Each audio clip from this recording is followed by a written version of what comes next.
like to welcome everyone to our electronic council meeting. Due to the COVID-19 pandemic, Regional Council is practicing physical distancing and all of the councillors are participating electronically. In an attempt to speed things up, we have assigned a mover and a seconder. I will read these names out. We will attempt to utilize the controls available to us, voting yes and no buttons for video callers. Should that not be successful, we will ask for a oral vote, and I will always state the result of the vote. Colleagues, I'd like to start with a moment of silence. I think it's important today to focus on the KW Solidarity March and joining together as a community to support this important cause. Racism has no place in Waterloo Region, but I know there is work to be done. We will not allow racism to go unchallenged. We look forward to continuing to engage with our community while building and maintaining community trust.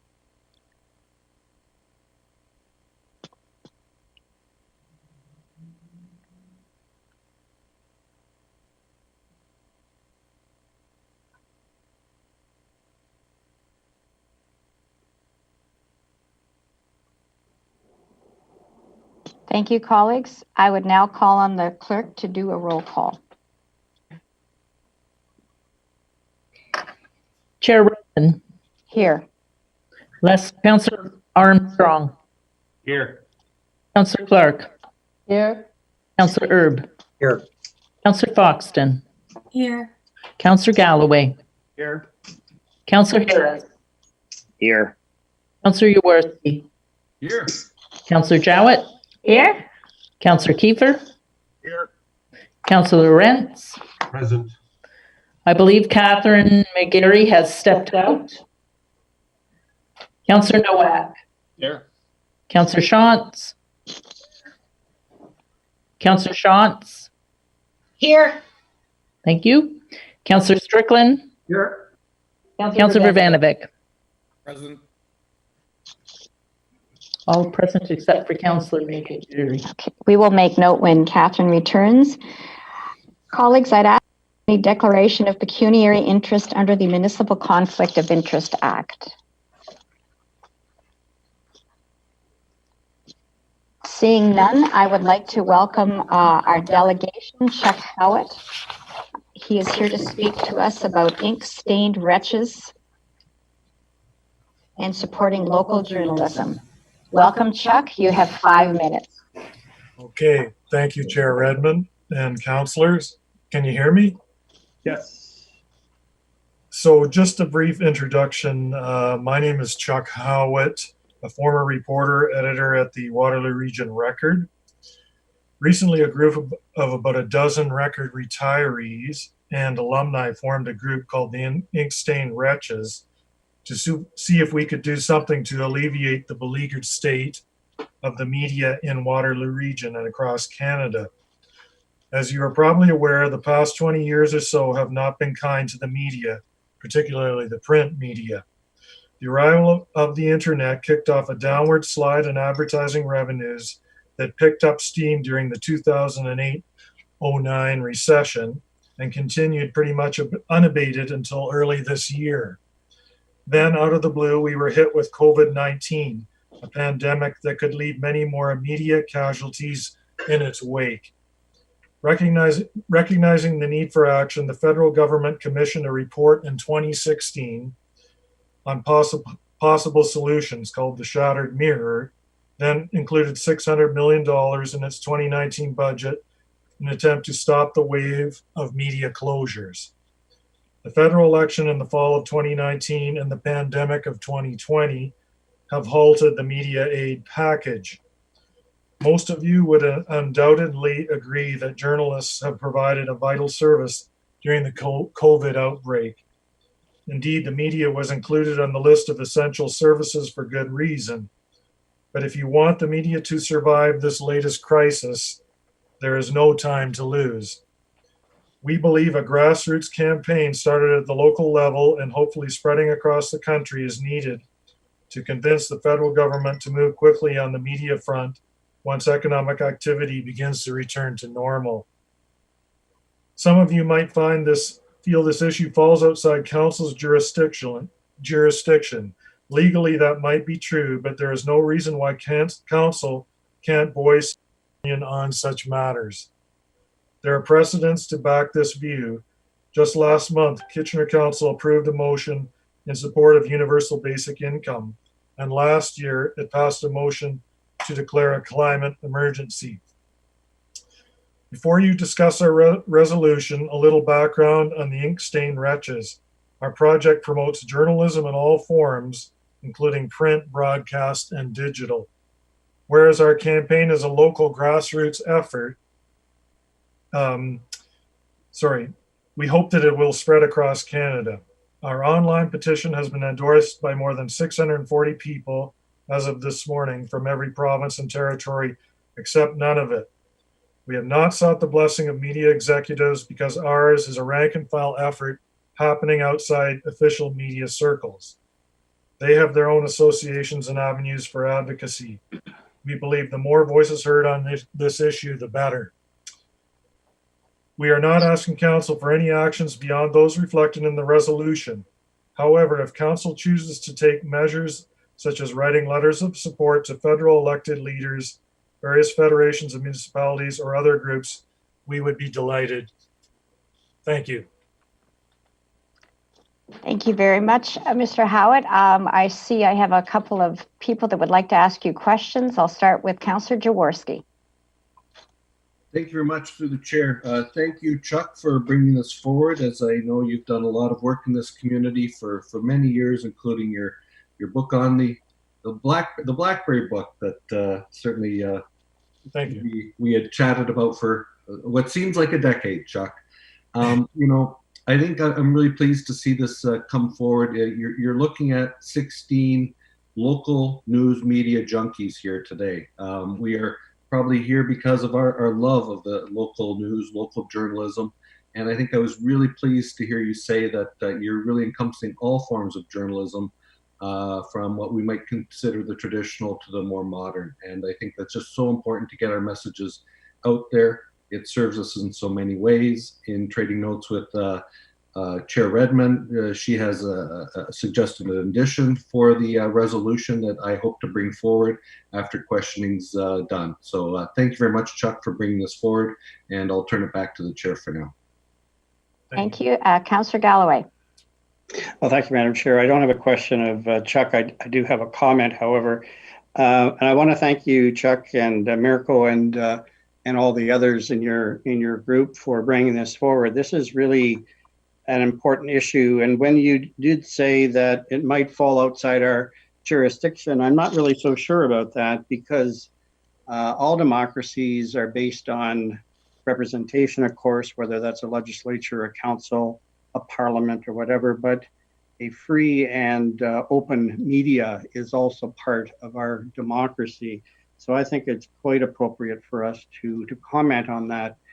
As a municipal council, we need the media to provide two-way communication, to provide to the community the things that we're doing.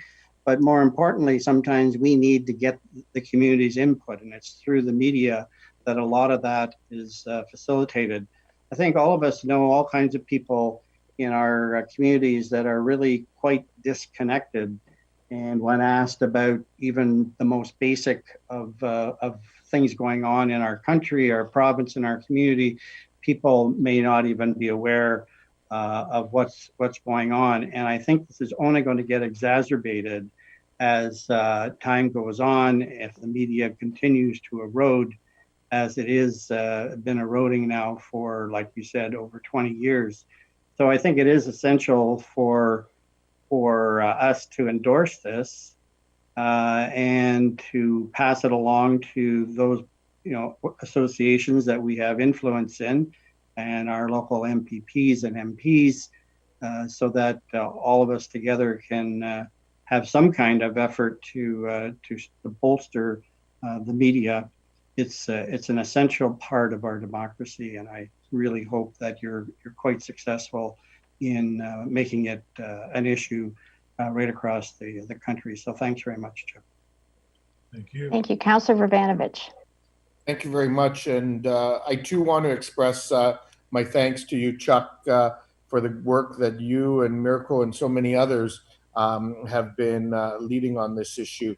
Echoing some of the comments that Councillor has made, I do feel very strongly, and something that I've spoken about in the past, and I think some of it comes probably from my roots, and part of the reason why my came to this country originally was to be in a democratic country, and part of that democracy, in fact, is having an independent media that holds the democracy accountable. And I think never has that been, in my view, more important than in some of the things we're seeing south of the border most recently. But certainly, I think the importance of that is really become even more evident to us here in the last few months during the COVID pandemic. And it's been my hope that hopefully residents and citizens see the importance of local media, the fact that we have a daily and a weekly newspaper, the fact that we do have a local television station, the fact that we do have multiple radio stations in our city has helped keep residents informed about the important issues that the community has been grappling with during COVID. And I know in talking to some of my colleagues in other cities across Canada that don't have that benefit of a daily newspaper, or maybe had it at one time and have lost it, it's probably one of the most significant things that they lament for their community. And so, certainly I would encourage you to consider coming to our local councils for support with your motion. And if there's anything I can do to help in terms of raising awareness of this through our national association, FCM, and Karen, I know, is very involved with AMO.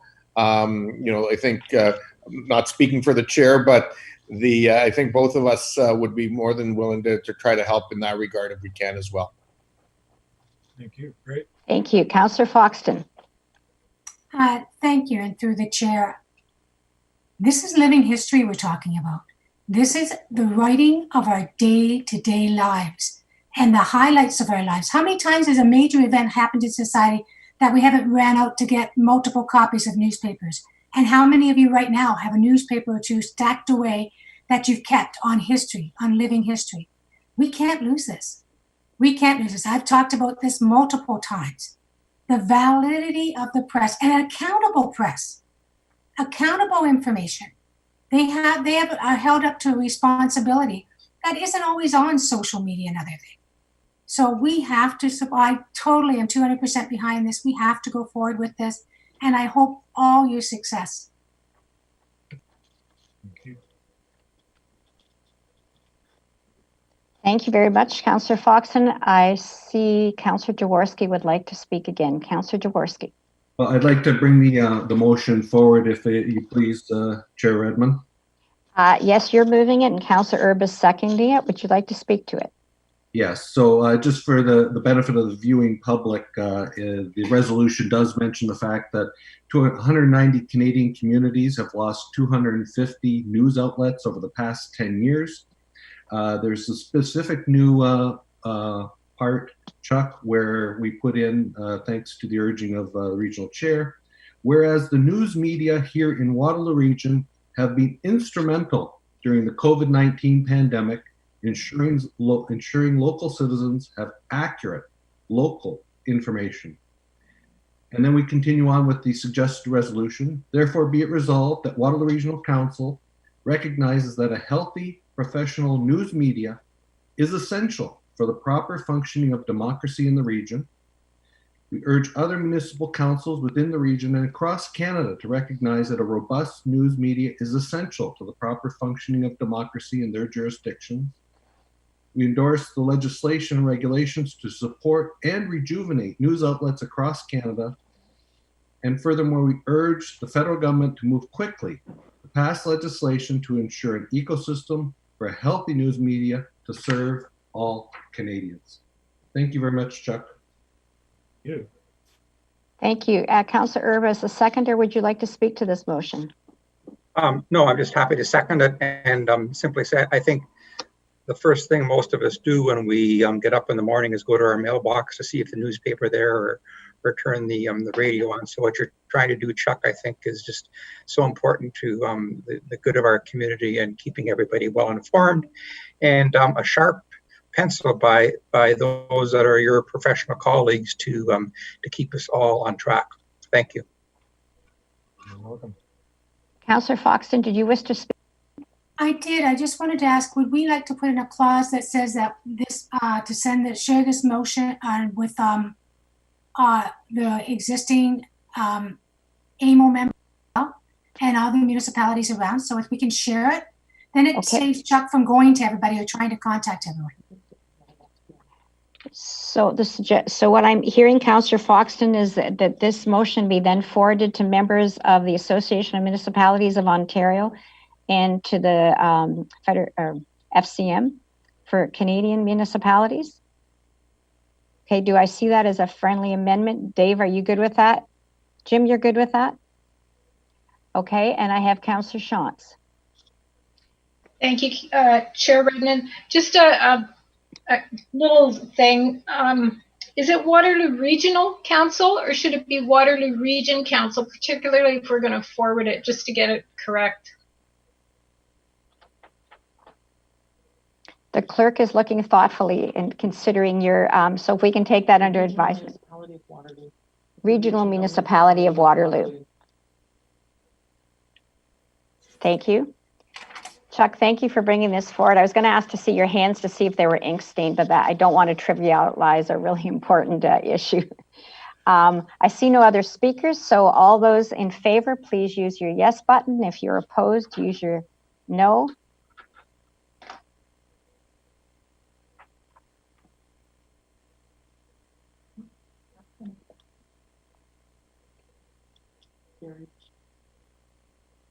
I would note that Councillor McGarry is back and voting. Chuck, you can vote. Oh, too bad. Sorry? Okay, is it unanimous? It is carried unanimously. So Chuck, well done. Godspeed on your mission, and we will carry this forward to AMO and FCM. Thank you very much. Really appreciate this. You could stay for the rest of the meeting, but delegations never do. Okay. All right. Thank you. Thank you very much. Okay. Colleagues, I would now turn to the minutes of the previous meetings. We have a motion moved by Councillor Bravanovich and seconded by Councillor Strickland. These previous minutes are the closed council meeting of May 6, 2020, closed special council May 8, 2020, closed council May 13th, 2020, the council meeting May 2020, closed committee of the whole May 26, 2020, committee of the whole May 26, 2020, and a special council meeting which was held just this past Monday on June 1st, 2020. So I'd ask all those in favor to please vote accordingly, or the red X for against.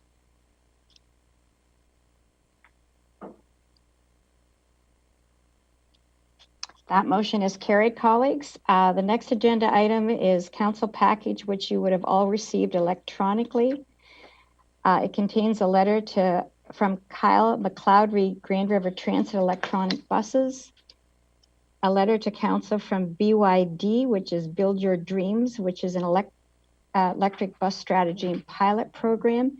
I understand, Councillor Jaworski, you wanted to speak to this. Go ahead. Thank you to my colleagues through the chair. There's a couple of recommendations that were made in this letter. I worked with Thomas Schmidt earlier this afternoon, along with Tom Galloway, who had chaired the prior meeting, and I'll be bringing up a very small addendum to the committee of the whole suggestion that has been edited and confirmed by staff as okay, and I'll be bringing that up later under 10E or something like that. Thank you. Do all council have that written down, Councillor Jaworski, or do you want to just speak to it and underscore it at that point in the meeting? I'll do it at that time. Thank you. Okay, great. I see no other speakers. I would entertain a motion to go into the Committee of the Whole to consider reports. This is moved by Councillor Shantz and seconded by Councillor Nowak, that the committee go into, or the council go into the Committee of the Whole to consider reports. You guys are very quick voters.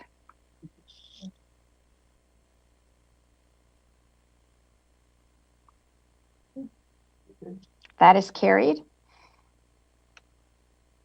We now have one motion to accept the finance report items A through D. If anyone has comments, please raise their hand. This is moved by Councillor McGarry and seconded by Councillor Lorenz. I see no speakers. Could you please vote with a check or an X?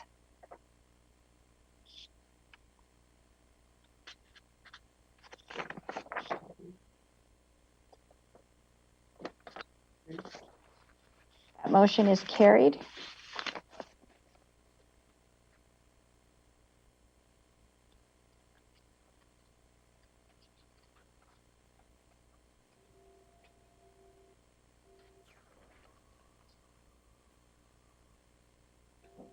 We will now have, we'll deal with committee reports, a Committee of the Whole.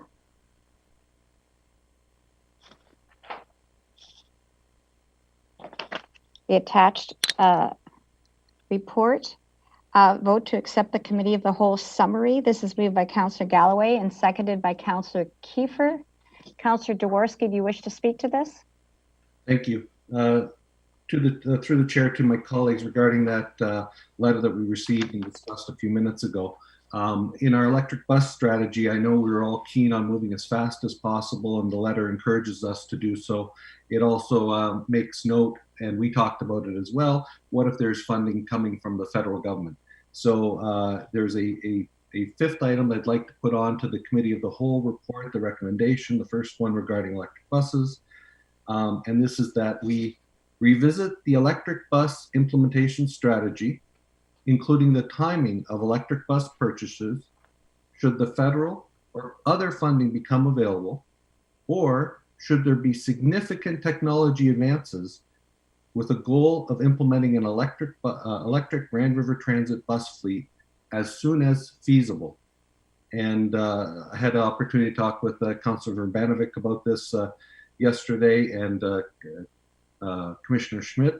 And really one of the things that is a great advantage to us is that we're building a brand new transit hub on Northfield Drive, a new facility that will be completely enabled for electric buses. Unfortunately, it's not available at this time, and to do any retrofits would certainly be much more costly, and it makes sense to wait, but you never know. And so this is really what this addition allows our staff to say is, if something does change, then we can change to and pivot appropriately.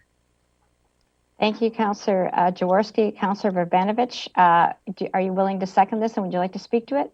Yes, thank you very much, Chair Redmond. I will second that amendment. And just very briefly, I think the amendment actually puts into formal words in the motion really what staff had indicated they were prepared to do last week, was come back to this council prior to tendering out any new technologies or any additional buses beyond this year. I think, as Councillor Jaworski has indicated, there's a strong likelihood that the federal government is going to look at this as one of the kinds of things that they may use as economic stimulus and align it with some of their climate change strategies as well. So I think for us to be as nimble as we could so that we can maximize any partnerships with the other orders of government is going to be important. Thank you. Thank you. Councillor Kiefer. Thank you, Madam Chair. Councillor Jaworski mentioned about funding and said other funding. And my concern is if we get funding, what does other funding mean? Because I'm concerned about the fact that if there's funding coming in for the phase 2 in Cambridge, for instance, and the LRT, that funding will be used for the electrical buses instead of for where it was supposed to go. I'd like some clarity on that just to make sure we're talking about the right thing here. Okay, I think I would ask Councillor Jaworski just to confirm that this would be funding that would be targeted for initiatives like electric buses. Councillor Jaworski? Yes, through the chair to Councillor Kiefer. That is correct. As an example, there might be other funding agencies. I would put words in their mouth if I said FCM, but I'll say FCM. Let's say they were to have a green fund that would allow purchase of electric buses, or perhaps allow retrofits of some of our other stations in Kitchener, Cambridge, that we would also take advantage of that. We would not simply ignore it. So that would be sort of the categorization of other funding I would see, Councillor Kiefer. Does that answer your concern, Councillor Kiefer? Thanks for the explanation. Councillor Galloway? Thanks, Madam Chair. I support the amendment. It does, as Councillor Urbanovic indicated, kind of codify what we had already agreed to in the Committee of the Whole and would have been minuted, but this, of course, gets it embodied right into the recommendation. So I see nothing wrong with it. I think we also need to anticipate that there could be in this intervening period of time some significant technological advances, particularly when it comes to battery storage capacity, but also charging operations. And there may be technology that comes along before even our facility is available that we might be able to deploy electric buses. Now, there's also a lot of planning work that needs to be done to make sure what routes would be able to accommodate electric buses due to its more limited distance capacity. But I think this motion allows for technological changes as well, which may come along in this intervening period of time. So I think it's beneficial to have it embodied in the main motion. Thank you. Thank you. Councillor Rentz? Thank you, Madam Chair. Just a question to Mr. Schmidt through you, if I could. The Councillor Jaworski's note this afternoon talked about electrification, and I'm wondering what. I know that the ion stations, our storage depot, and is electrified, but what kind of electrification are we talking about here? If these are batteries, it's just the charging of the batteries, or? Mr. Schmidt? Through you, Madam Chair, I'm not sure if I saw the note this afternoon, but the electrification of the buses, the issues that we're obviously dealing with are partially range of the buses is important, and that's reliant largely on the size and capacity of the batteries. And the other thing that has a big impact on us is how quickly can we charge those batteries. So those are probably the large technological changes that would allow us to move forward more quickly. Currently, I think based on the reports that we've provided, really the range of the buses is a big concern for us, and the speed with which we can charge them. The facilities, if it's a facility question, Northfield Station is being completely set up so that we can install charging facilities, and we are planning on installing the charging facilities for the 11 buses that we have proposed to purchase. Councillor Rentz, any more questions? Yeah, that's fine. Thank you, Madam Chair. Thank you. I just want to confirm, Councillor Harris, that you're not looking to speak. I see a check mark next to your name, and it's gone. Thank you. Before I take the motion, I would just like to comment that I'm fully supportive. I'm supportive of going forward with electric buses as quickly as possible. The takeaway for me, when the consultant gave us a really comprehensive presentation at committee, actually how good our planning was, and that we were looking at routes to get the maximum impact. I don't feel that this amendment to what the committee supported at that time is in any way contravening it, but I do absolutely support the fact that planning is essential to make sure that this investment pays off the way we hope it will. So it has been moved and seconded by Councillor Galloway and Kiefer. An amendment has been moved and seconded by Councillor Jaworski and Councillor Urbanovic. So we'll vote on the amendment first. All those in favor?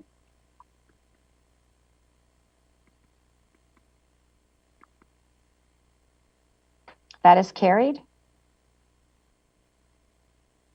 So colleagues, now we'll vote on the main motion as amended.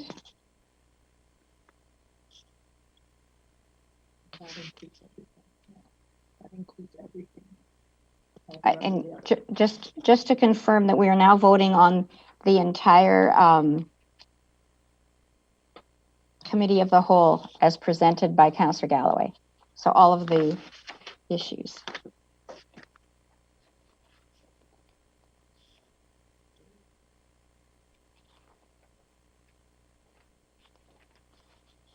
That is carried, and that goes on for several pages, colleagues.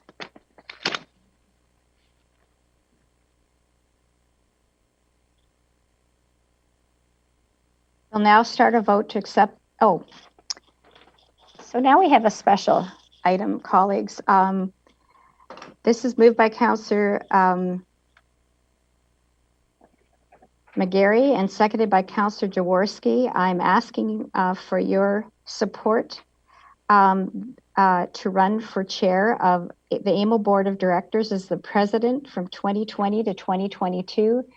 AMO has proven to be a highly effective organization, and I believe that municipalities are key to the economic recovery and that we can play a large part in that, and I would be very proud to represent the region and the province in this capacity. So the motion is that the nomination of Chair Karen Redmond to the 2020-2022 AMO Board of Directors as president be supported and endorsed by the Region of Waterloo Council. Are these hands questions? Councillor Bravanovich, did you speak to this? Well, just very briefly to support this notion wholeheartedly. So some on this council recall a number of years ago when I had the privilege of serving on FCM, and I think it does give us a real opportunity to highlight the role that our communities are playing nationally, or in this case provincially. And I know you've done a really strong job as chair of Marco in the last year and a bit, and it would be good for Ontario and good for this region to have you be successful in that role. So thank you for putting your name forward. Thank you. Councillor McGarry. Thank you very much, Madam Chair. I was very happy to move this motion. I think that we've had a number of really excellent presidents of AMO for the last few years, and now it's time, I believe, that we move to a larger region to sort of take the reins, especially as we're coming out of the economic downturn that the pandemic has caused. I believe that you're really well suited to lead this organization, and very proud to have you nominated, and best of luck. Thank you, Councillor McGarry. Councillor Foxton. Well, wholeheartedly support you. Thank you for putting your name forward. I think you will do it. You already do us proud. And I can't think of a better person for the position. So you go, girl. Thank you. Councillor Kiefer. Thank you, Madam Chair. Very pleased to support you in this. And I too, like my colleagues, feel that you'll be very effective in the position. And all I can say is that, the AMO is a great advocacy group. I sat on the board of directors for the FCM for 6 years, and along with Councillor Verbanovic and a few others. And, I find it's very useful. So good luck with it. Thank you all for your kind comments. I see no other speakers. So all those in favor, please use the green check mark. And if you're against, I will notice. Councillor Jaworski.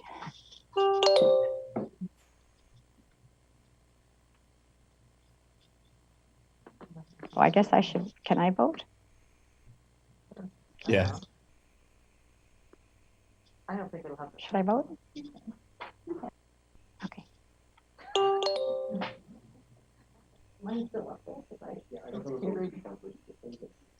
That is carried. Thank you, colleagues. I will be to represent all of Ontario and take the concerns of Waterloo Region and all of our area municipalities to be considered. You still have to run though, right? I have to run, and there is an election. There is at least one other candidate, and I would encourage you all to sign up to attend the virtual AMO conference so that You could show your support at the ballot box. We'll send Councillor Renson as the tough guy. Okay. All right. Nominations close on the 27th or the 22nd of June? Is that right? 22nd of June. Yeah. Okay. Well, good Thank luck. Thank you, for colleagues, for your show of support. Are there other matters under Committee of the Whole for consideration? I'd entertain a motion for the Committee of the Whole to rise and Council to resume. This is moved by Councillor Harris and seconded by Councillor Foxton.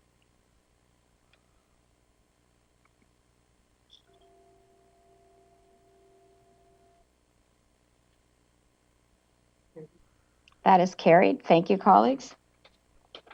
I now entertain a motion to adopt proceedings of the Committee of the Whole. This is moved by Councillor Erb and seconded by Councillor Clark. That committee adopt the proceedings of the Committee of the Whole. That Council adopt the proceedings of Committee of the Whole. Please vote.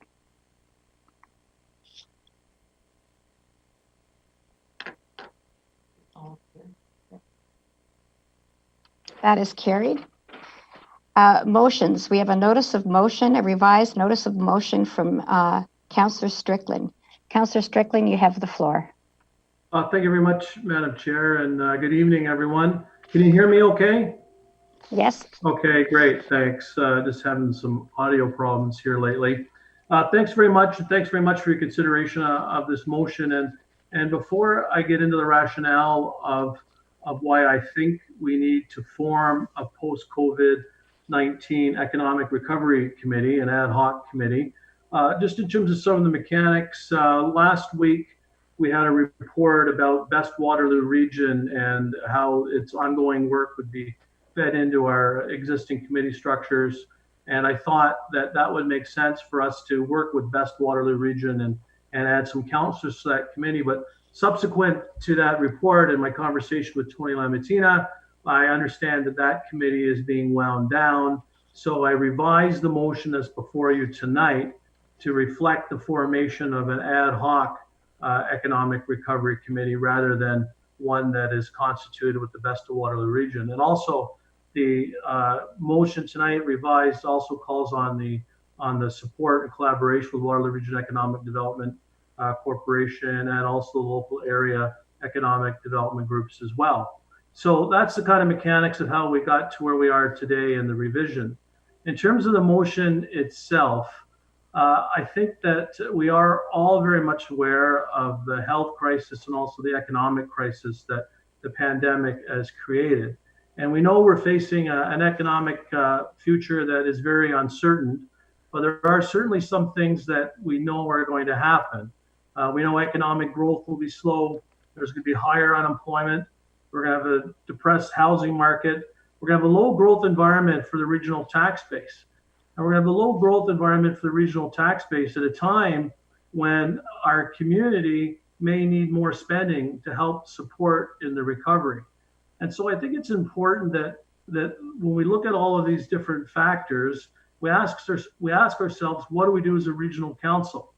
So we can deal with this in a one-off manner with reports coming from staff on a one-off basis, or we could take a more kind of global look at what kind of levers we have as a regional council to help stimulate our economy and to help our community recover.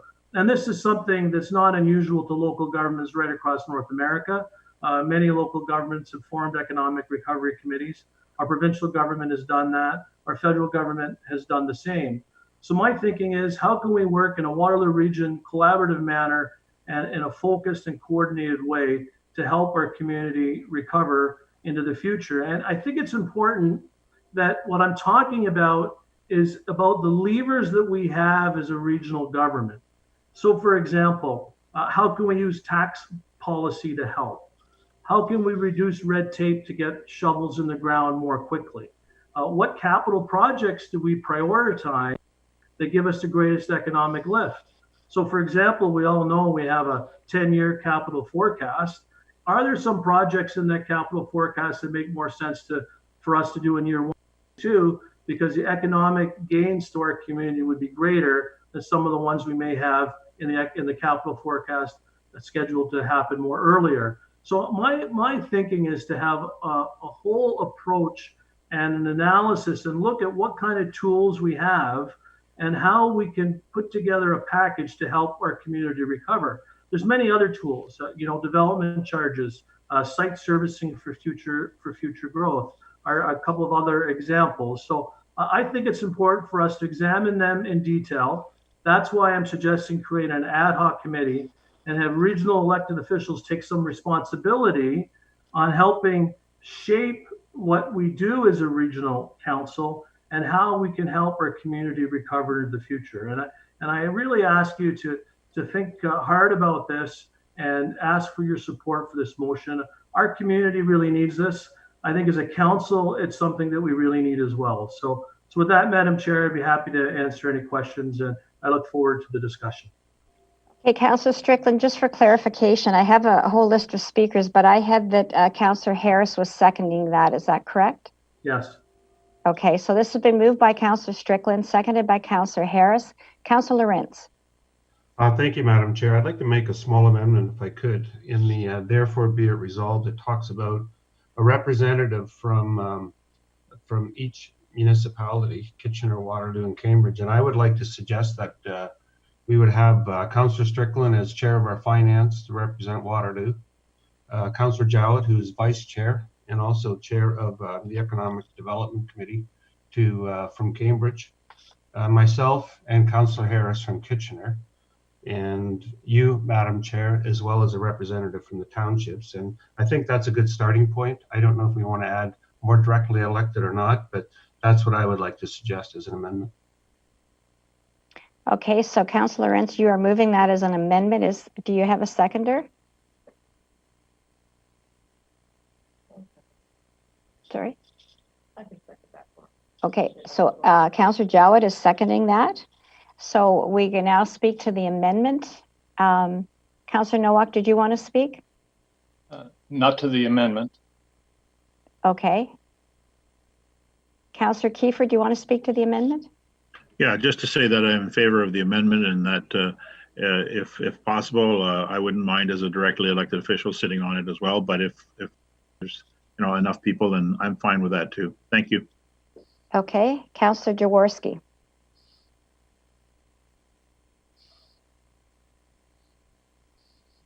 Not on the amendment. Okay, Councillor Jowett. Oh, sorry, that was me seconding. Oh, that was Councillor Jowett seconding it. So if you don't want to, just indicate if you don't want to speak to the amendment, and then we'll go back to the main motion. Councillor Verbanovich. I'm waiting for the main motion. Okay.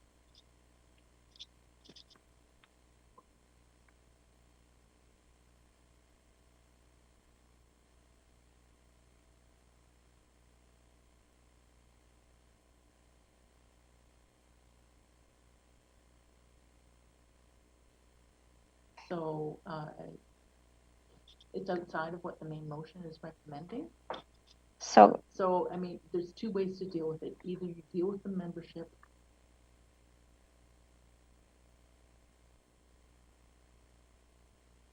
or the composition. So colleagues, I'm going to suggest that we set the amendment aside because it may or may not be in concert with the main motion. So I'm going to have to ask the mover of the amendment and the seconder if they would allow that to be set aside, and we'll hear discussion on the main motion, and we will come back to this amendment. Sure, so I am. Councillor Lorentz, are you okay with that? Yes, I am. Yes. Councillor Jowett? Okay. So we have consent from the mover and the seconder. So I'm now going to go back to the original list to talk about the main motion. Councillor Nowak. Thank you, Chair. The Economic Development Committee met today, and I think Helen, Councillor Jowett, was made chair of that committee.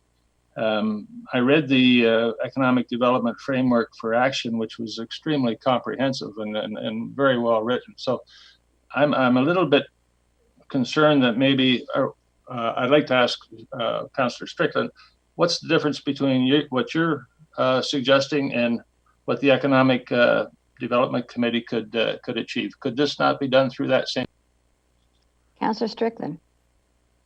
Thank you, Madam Chair. My suggestion is to form an ad hoc committee that's very focused and short-paced, and to deal with the tools that the region has at its disposal to pull together a package within a short period of time related to tax policy, development charges, et cetera, that I mentioned earlier. And to pull that together and present a package that we can vote on as a regional council to help pave the way for economic recovery. So I think it's a good opportunity to have focus on this agenda in a post-COVID world. It's, if I may, Chair, it seems to me that there's a duplication here, and that's my concern. And you know, there's going to be more staff time involved with both committees, I'm sure. So I'm just not too sure whether we have to have two committees doing basically the same thing. Okay. Councillor Jaworski. Thank you, through the chair, and to Councillor Strickland. I think certainly the presentation that you just made was quite a bit more eye-opening and more interesting to me, because when I read this at first, just as Councillor Nowak also said, it really seemed like the Economic Recovery Committee was essentially a pure duplication of the Economic Development Committee. And I think what you're trying to say is that this one is a little bit more inward looking much like we do at budget time, taking a look at everything that we do internally and how it can be better focused, not to help the economy, to help everyone, but not just, it's not economic development per se, like we have teams working on that. And I think a big test for me would be, this is not this is an ad hoc committee that isn't a public committee meeting like the Economic Development Committee. This is a roll up your sleeves, inward looking kind of team. This is not a place where people come to present or anything like that, like in a public forum. This is like inward looking. Could you talk a bit about that, Councillor Strickland? I think that would very much help me. Sure. This is a very much roll up your sleeves committee, Councillor Jaworski, for sure. Different than a standing committee like Economic Development Committee is of council, and absolutely much more inward looking. And, you know, I've said it previously, what levers do we have? What tools do we have? And how can we look at them comprehensively to put together a package, tax policy, you know, possibly development charges, site capital, what are our priorities for capital projects? You know, let's have a look at the tools that we have through a lens of providing the best and most economical incentives to our community through regional policy to help get it back on its feet. So there's lots of things that we can do there that I think are worthwhile of a deeper dive, certainly more internal, certainly more of a roll up your sleeves kind of committee. Thank you very much. That's very helpful, Councillor Strickland. You're welcome.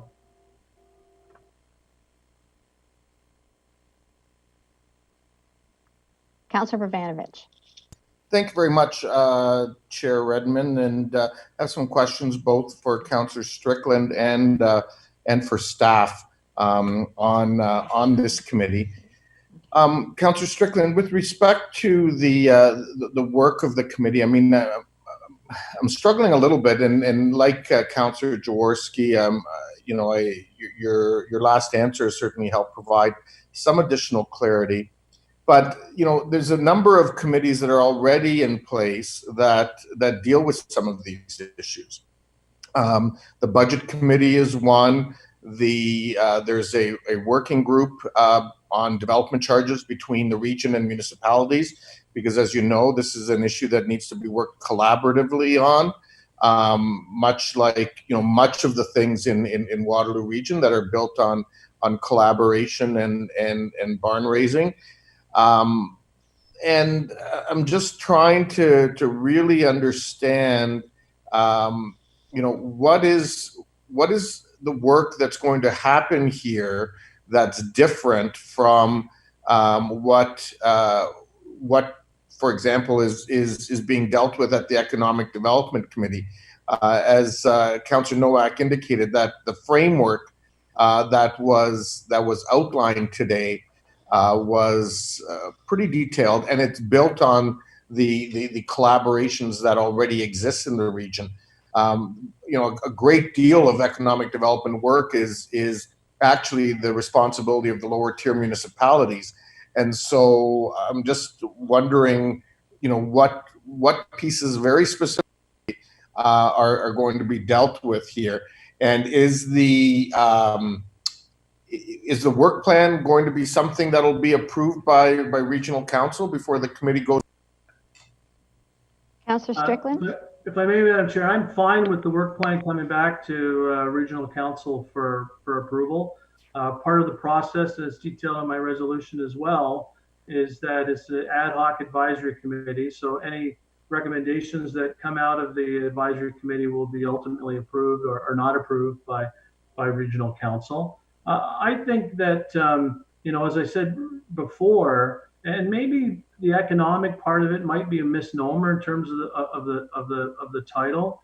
It's really about, as I've said, putting together a package based on what kind of tools we have as a regional council to help our economy move forward.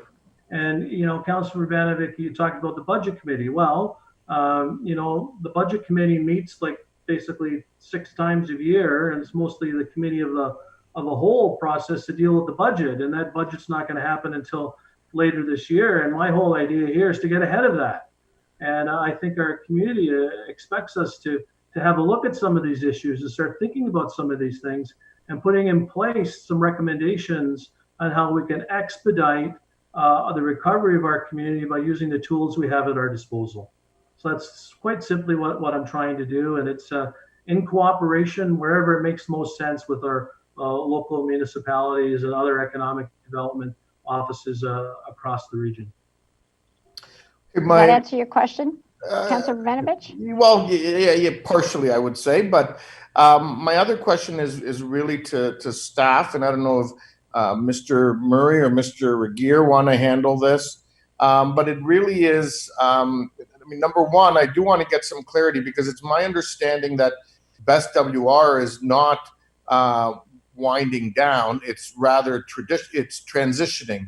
It's transitioning from the broad role that it had, that has brought many people together, to one where the leadership group will continue working. Some of the subgroups will continue, but as per the overall you know, work plan that we saw at ECDEV committee today, we'll see regional staff take on some of their responsibilities, and the lower tier municipalities take on more of theirs. And so I'm just wondering, A, if you can clarify or confirm that, and then B, if you can, you know, from a staff perspective, it does seem that there is some duplication that's going to be happening here, and I'm wondering about resourcing this. Or is it better to, quite frankly, expand our economic development committee, and you know, maybe make it a committee of the whole if that's what's necessary to get more people around the table? Madam Chair, this point of order, I'm not sure it's fair to ask staff on the validity of this motion. In terms of asking staff on the future of Best Waterloo Region Committee, I'm fine with that. But for staff to weigh in on the validity of this motion, I think is out of order. Madam Chair, if I can just respond to Councillor Strickland, I think it's a very legitimate question. As a duly elected regional councillor, I have a right and a responsibility to make sure we're making the best use of our resources, and so I'd like to have an understanding of that from our staff. But in the middle of a motion, when a motion's on the floor. Okay, excuse me, Councillor, I'd like to intervene here. I would tell you that I think Councillor Vanovic has a legitimate question about how this motion relates to other organizations. I do agree with Councillor Strickland. It's somewhat unfair to ask staff at this point in time to weigh in on the validity of this motion. So I would say that if... So point of order, Madam Chair. I'm not trying to be difficult, but when it's the right time, then this is the first. We only got this at 8 o'clock this morning after being promised we would get it earlier this week, and now we're not going to even have an opportunity to ask questions of staff. I didn't say you couldn't have an opportunity to ask staff, Councillor Ravanovich. What I was saying was I do not want to put staff in a position where they're talking about the validity of this motion. So if your question is, this talks about best WR and you'd like clarification on where that's going, I think Mr. Regier or Mr. Murray will be very able to answer it. I don't know at this point in time if they're in a position that they could talk about what kind of staff supports would have to be in place for the motion that's before us. So I will allow staff to answer in that you've asked specifically about best WR and what their current status and your future. So I don't know, Mr. Murray or Mr. Regier, who would like to weigh in. Well, on the best WR, I think Mr. Regier is closer to that and has been more involved with that than I have. So I'll defer to Mr. Regier. And if you have questions about the other matters and you'd like me to respond, then I'm happy to do that. Mr. Regier? Yes. So as I understand it, the best WR is transitioning. There is some ongoing work, and particularly around monitoring the effectiveness of existing programs, and in terms of supporting the shock that's under that a good chunk of the business community is is experiencing right now. Some of the sector committees are going to continue to work, but the work is very different from the original effort, which was primarily focused on lobbying ensuring that the federal and provincial programs were appropriately targeted to support businesses during the pandemic. Does that answer your question, Councillor Ravanovich, or do you have a further one? Yes, it does. But if I could ask a question just about resourcing and concerns around duplication. Well, I, for one, am not really clear on those. I don't know if staff could comment at this point in time. Mr. Murray? Yeah, I'll just make one comment, and I don't want to insert staff into this debate. We're in council's hands. We put forward our report last week, and in that report, our recommendations were to make use of existing advisory committees and existing standing committees of council to assist in pandemic recovery in all the dimensions of pandemic recovery, including using the Economic Development Committee. So, I think regional staff were clear on our position, and if council chooses to go in a different direction, then we'll take that direction. Thank you for that professional opinion. And my last question is, and I don't know who can answer that, but I note that it talks about Mr. Lamantia being part of the committee. My understanding is that Mr. Lamantia reports to the Waterloo EDC board, and they're the ones that would direct his work plan. Do we know that his board has approved his participation potentially in the makeup of this committee? I know that Councillor Strickland has had talks with Mr. Lamantia. So, Councillor Strickland, can you respond to that question? Yeah, I sure can. Mr. Lamantia advises that he be pleased to support the work of this ad hoc committee and his role at Waterloo Region Economic Development Corp. But the question was, has his board approved it? I'm not sure if it requires board approval. All I can tell you is based on my conversation with Tony Lamantina. And if I could just observe, Councillor Ravanovich, and I don't know if this gives you any comfort, but it talks about being supported. So I didn't read this as Mr. Lamantia being a member of this committee, more that he would provide information and support. Is that right, Councillor Strickland? Correct. Yep. Councillor Ravanovich, any further questions? No, thank you. I'll have some comments though. Okay. Councillor Kiefer. Yeah, thank you, Madam Chair. I don't have any questions. I'm going to be in full support of Councillor Strickland's motion. I feel that he's bringing something to the table here that would be in the benefit of all the region. And I really like the fact that he used the example of a global look-see. I think that's so important to have a fresh look. I'm not going to beleaguer this, so I'm just going to say I'm in favor of his motion. Thank you. Thank you. Councillor Jowett. Okay, so this has been batted around a fair bit. I've had a lot of conversations today to try and get my head around it. I'll be quite honest with you. I'm honored to chair ECDEV again, and I'm looking forward to working alongside my partners. I think more hands in this are better. I'm sorry, we are busting at the seams with crisis here economically, and I'm fearful if we don't all get our hands in this, we will have problems. I fully support Sean's motion here. I just want to remind you that in my previous life when I was at CTT, I was very sensitive to political interference. And that's not what this is. We're not looking to interfere. We're looking to bring as much strength and talent to the table so that we can remove barriers for all of our communities. We are the regionally elected directors, and we have to focus things regionally, not municipally. So we believe that it brings balance to this proposition. We're not trying to remove somebody or take someone else's place. We're trying to serve our community. We're trying to serve our community when it's going to need it very, very strongly. That's all. Councillor Rentz. Thank you, Madam Chair, and I certainly will support this as well. And I think what we really need is some kind of a formula to be able to create some kind of pandemic relief in the short term for the region of Waterloo. And it may be advancing capital projects that we've put on the back burner or we never really thought of.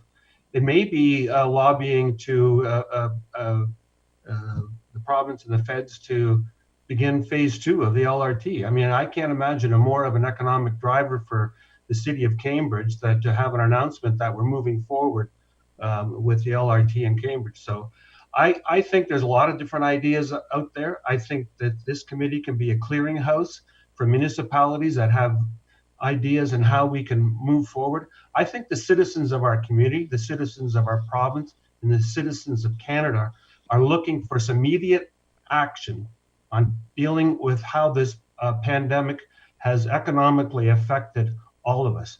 And running it through committees, sure, that'll work. I mean, ECDEV meets every quarterly, I believe, or every 3 months. You know, I think this is something that we want to say, bring us your ideas. Let's look at all this information. Let's see if we can sort it out and if we can come up with some early wins to move our community forward. Because I tell you, all the other communities are going to start doing it, and they're going to start lobbying the province. They're going to start lobbying the feds for money. And you can't rely on AMO and FCM to do all of our work and all of our heavy lifting.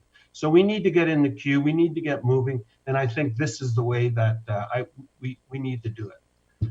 And I would hope that all of our heads of the municipalities can get behind this. Thank you, Councillor Rentz. Councillor Shantz. Thank you. Could someone just clarify for me again, who's on the Economic Development Committee? I'm still trying to get my mind around sort of the different composition of the two committees. So if someone could just tell me that, I'd appreciate it. The clerk would be happy to tell you. So currently on the Economic Development Committee is Councillor Erb, Councillor Galloway, Councillor Harris, Councillor Jaworski, Councillor Jowett as chair, Councillor Kiefer, Councillor McGarry, Councillor Ivanovic, Chair Redmond as ex officio. Councillor Shantz. Okay. Thanks. So this other committee would then essentially be a subcommittee of Economic Development Committee? My understanding, I looked at Councillor Strickland, it was going to report right to council, I thought. Councillor Strickland? Yeah, that's correct. An ad hoc committee in terms of reference would be set out fairly quickly, including the extent and how long the committee would be, and it would report directly to regional council. Councillor Shantz? And I know we're not dealing with the recommended composition of the other committee, but I'd really like to be reminded of what that recommendation was, if that's in order.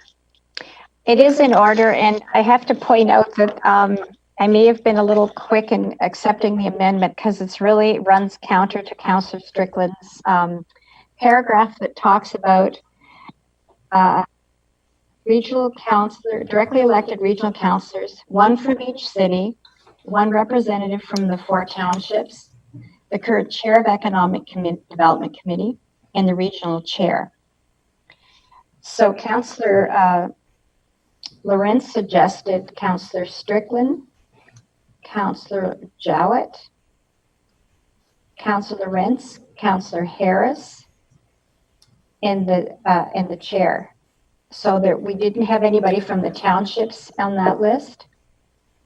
And we actually have 2 people from Kitchener. Okay. That was correct. In fact, the townships have to figure out who the representative would be. That's the way I would look at it. Councillor Schatz? Yeah, that's fine. I guess if I could ask Councillor Jowett, would you then, I guess, be the sort of the link between the 2 committees? Because I feel like there needs to be definitely some communication between these 2 committees and some coordination between them. Would you provide that role? Councillor Jowett? If that's the wish of council, I can see the gains from that relationship as well. Sorry, we're getting feedback here.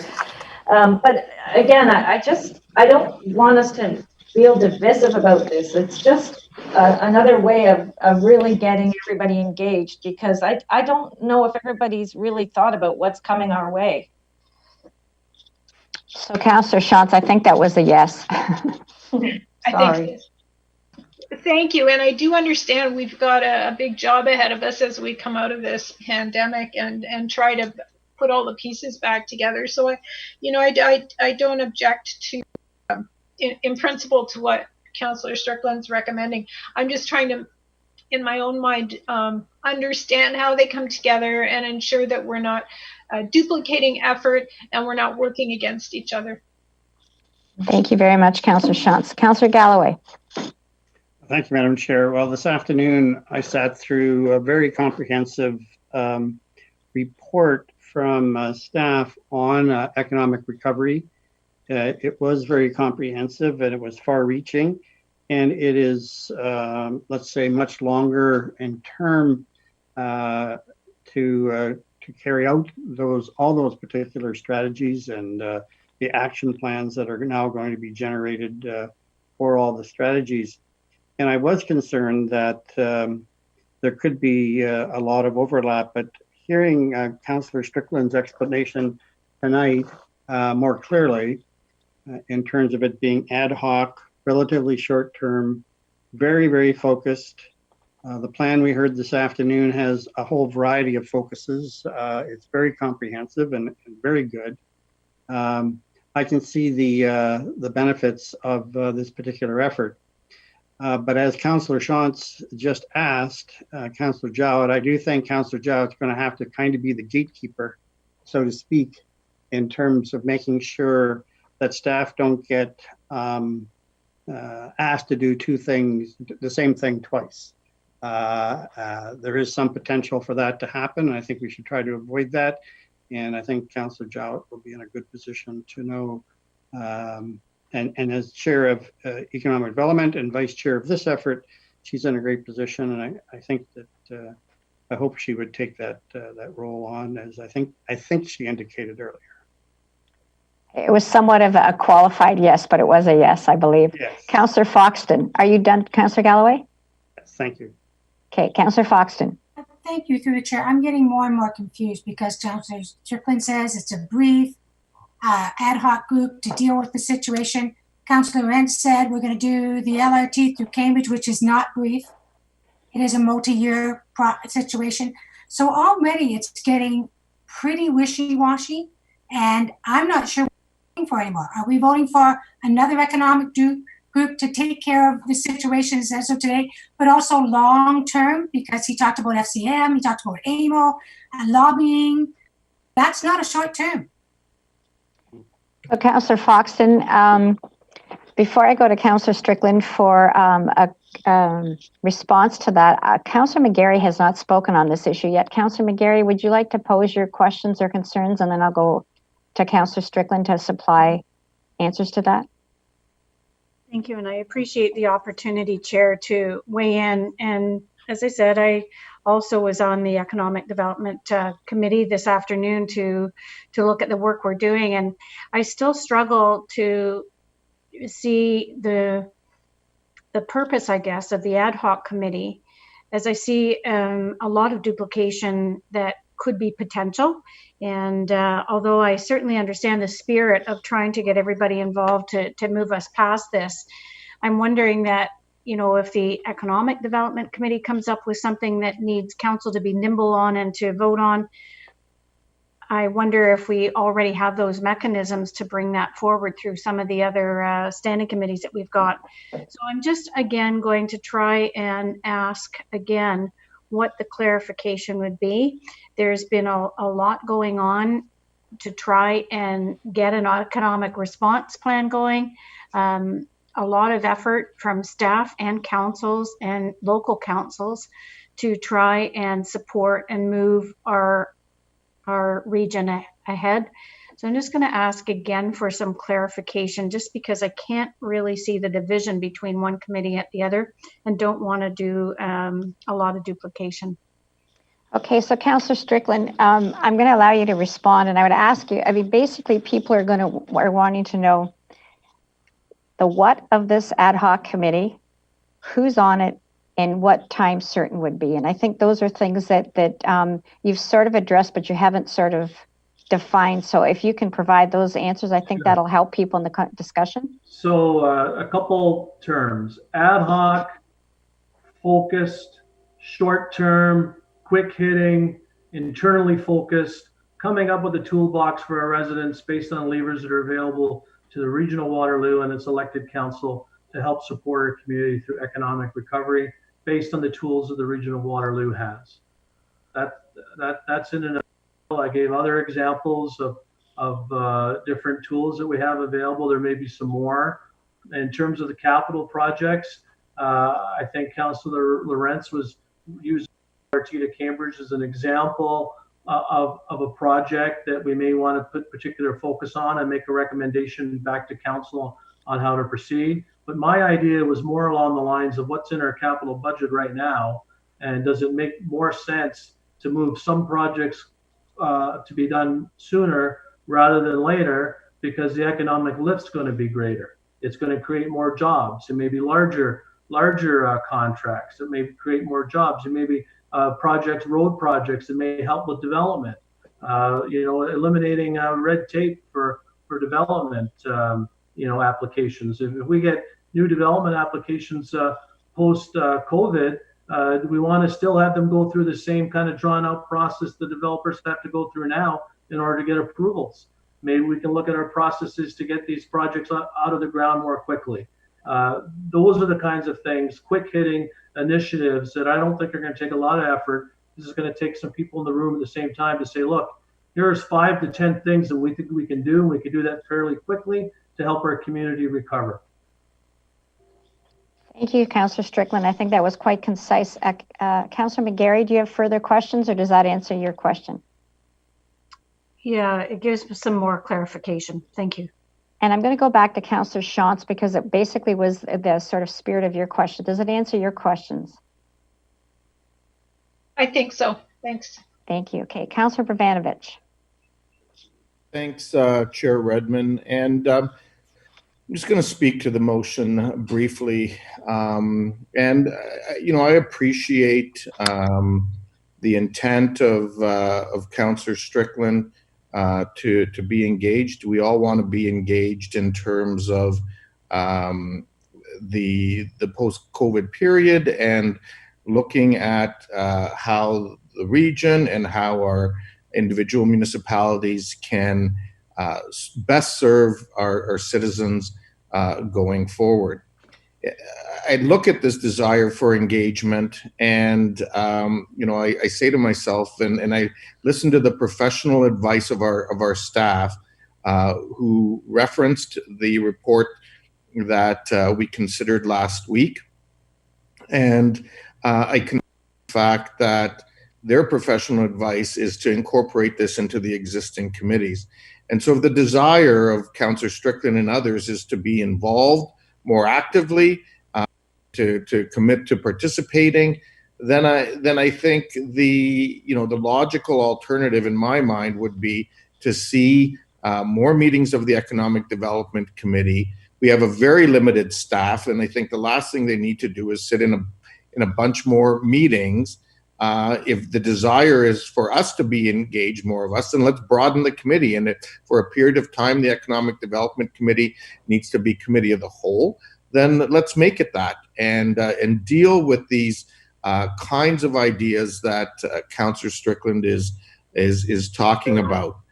I do want to note for the benefit of this group that the collaborative structure that has been in place, that has brought together our tech and innovation sector, our two chambers of commerce, as well as our Economic Development Corporation, in fact, has been a model that has been looked at by other municipalities across the country. And so I think that is a foundation upon which we can build and look at the role that each of us as region and individual municipalities can take to move this forward. I think that there is a lot of work that all of our teams have to do, and the challenge is going to be, quite frankly, making sure that there's enough energy in our teams to do it without creating a scenario where perhaps they're going to have to do it more than once. And that really applies to Mr. Lamantia as well, who, as you know, serves all the members, the region and all of the member municipalities, and not just the region. And of course, he reports, as I noted, to a separate board. I think we have been very helpful and collaborative in terms of the work that's been done thus far. I'll note that I have not heard one citizen come forward to me and say, Council, I really need you to create another committee to deal with this. What I've heard from citizens is a desire for us to help where we can, get other orders of government to help if they can, and if we can't help, to get way so that they can do their thing.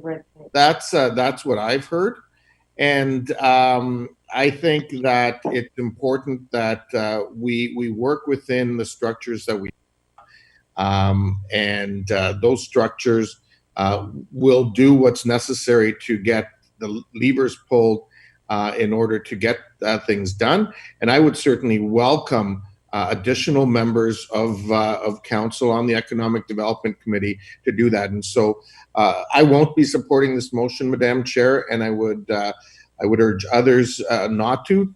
Think about think about all of the work that our staff are doing, and think about their professional advice. And I would ask for a recorded vote at the end. Okay, Councillor Jaworski. Thank you. Through the chair, I really like this conversation. It really helps. I come with an open mind to every council meeting, and as I've heard this, when I first came into this, I can tell you I really, had a hard time seeing the difference between Economic Development Committee and Economic Recovery Committee. They sound so similar, so similar. Yet if I look at the bottom things, I think of finance, tax policy, development charges, capital spending, stimulus. These are more of financial related, and I'm hearing a lot from Councillor Strickland about community related. And I'm just wondering if we're really getting caught up on the word economic. And I'm not asking it to be changed. I'm wondering at this point in my own mind, have we all of a sudden said it looks like economic, smells like economic, it must be economic development, when in fact it's actually financial measures that we have inside the corporation of the Regional Municipality of Waterloo. And I'm just looking for Councillor Strickland's thoughts on that. Councillor Strickland? Thank you very much, Madam Chair. And I guess in the fullness of time and through this discussion, and I've said it more than once about what levers the region has, and it is mostly related to finance. And finance is a component of economics, but it is much different than economic development. And I think that's where the real distinction is. So I'm fine with that characterization of financial tools that the region can use to help our economy recover and our citizens prosper. So I think a great characterization of what I'm trying to achieve here, Councillor Jaworski, and I thank you for that. Councillor Jowett.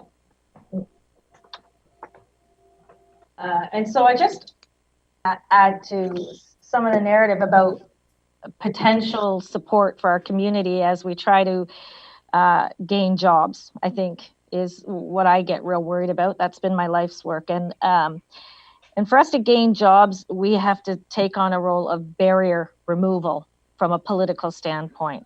So I'm a little bit more interested in policy conversations, red tape removal. And I actually will argue with Barry and say, I bet you he has had people come to him and say, can you please remove the red tape? Because that is a big problem, especially when I think we have to respond nimbly and expediently to every opportunity that comes before us. Because again, the job loss will be horrendous. I don't think any of us has witnessed anything like what is about to shine on our door. So I want to make sure that that fear that I'm putting out there is real and we pay attention to it. We could literally leave ourselves way behind if we don't respond accordingly. So. Who hasn't spoken on this topic yet? Councillor Erb, go ahead.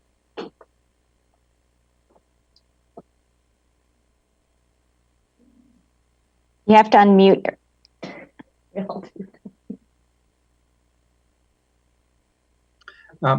Thank you, Madam Chair. Councillor Strickland's explanation this evening was helpful. My question would be, what do you see as a quick turnaround, the ad hoc? Like, is this something that we're going to have done in 6 months, 9 months, in a year? Any idea of that? Councillor Strickland. I would say no more than 6 months. That it would be back with the deep dive and the recommendations to council. Right, and feed into the budget. Because the meeting we had this afternoon of the Economic Development Corporation, it was a very, very detailed plan going forward, which I think is going to take a little bit longer than what Councillor Strickland has in mind. And so I would be prepared to support the motion, and hopefully something can come back to us in that 6 month time frame. Thank you, Councillor Erb. Councillor Strickland, I have you up next. That's okay, Madam Chair. I'll defer to someone who hasn't spoken. Or Thank you. Councillor Foxton.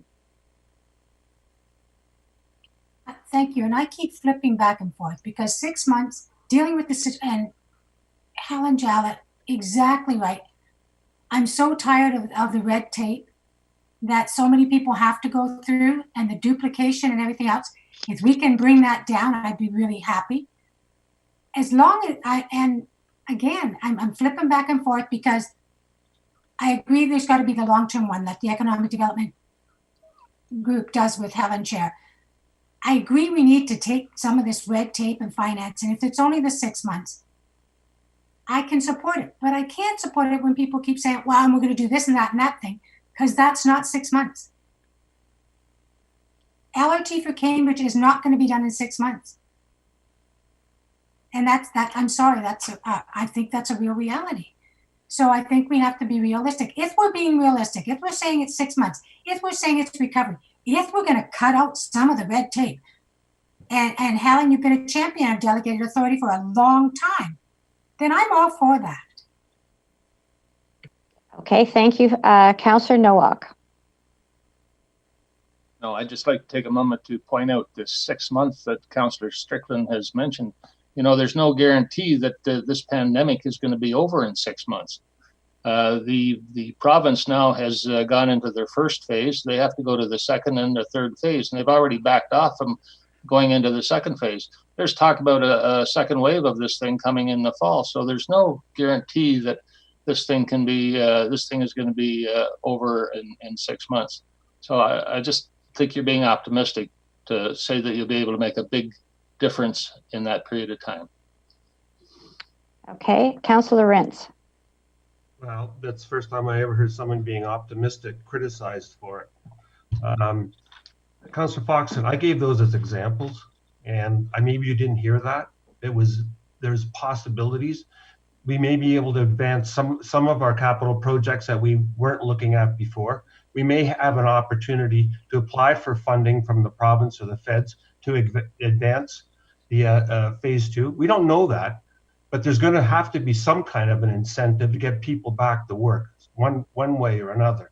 And I think we are flattening the curve, and we are moving on towards reality of people going back to work.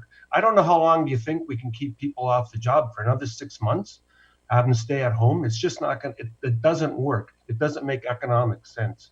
And I don't want to criticize our economic development staff, and I don't want to criticize the economic development committee, but I'll say 2 words, our airport.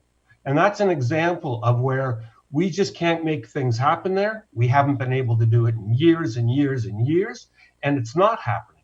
So you can say all you want about how all this pie in the sky stuff is going to take place over a long period of time.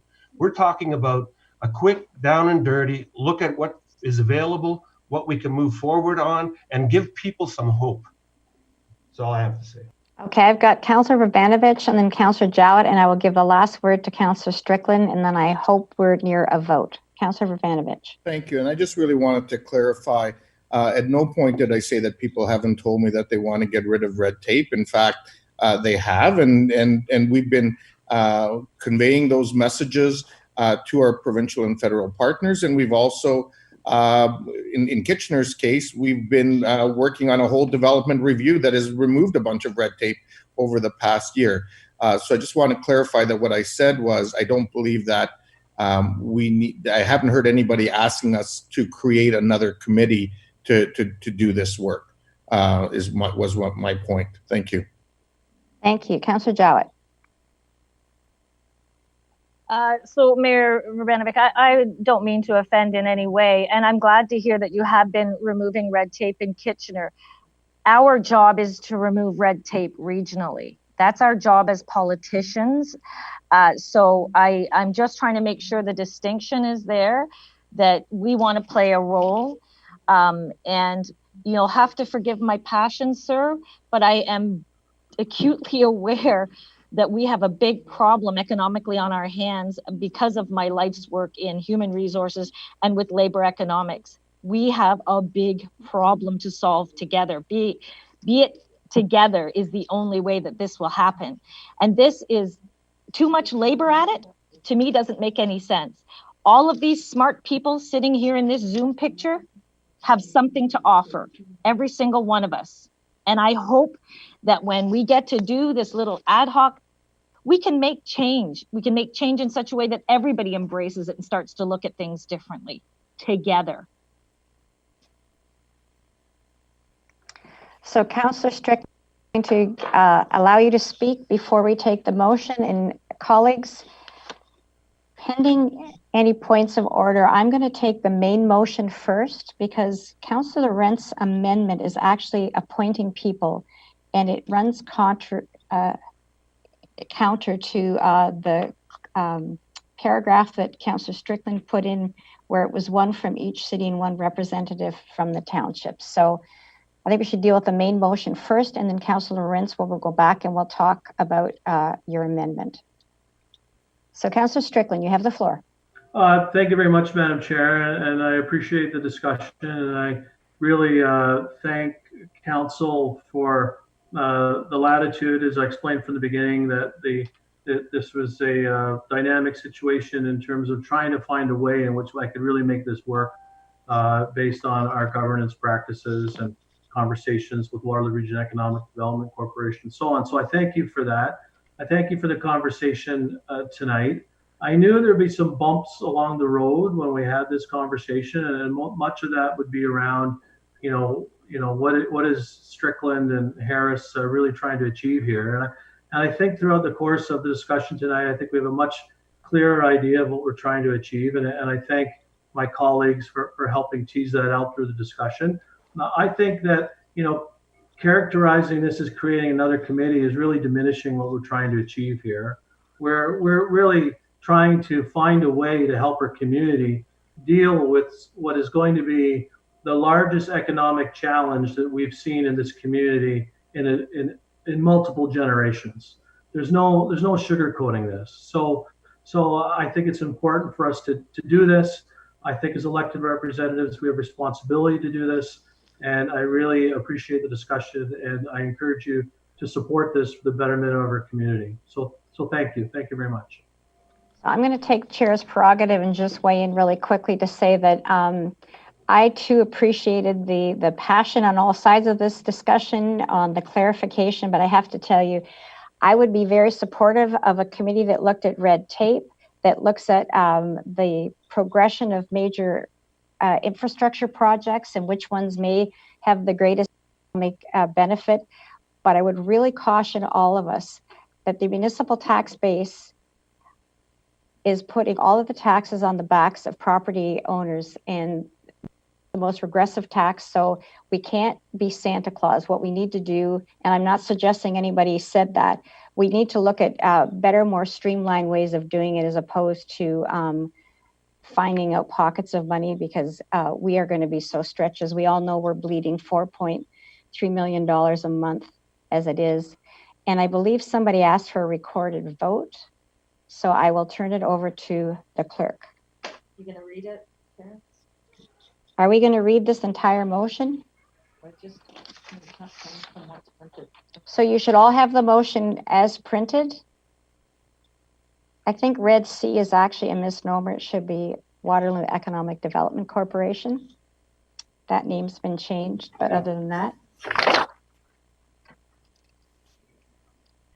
Councillor Armstrong. Yay. Councillor Clark. Yes. Councillor Erb.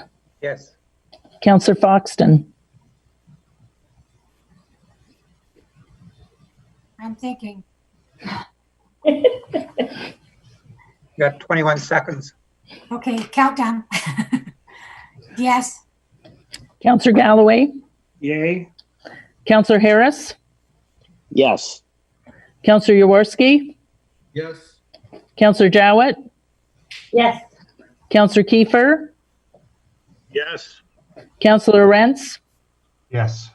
Councillor McGarry. Yes. Councillor Nowak.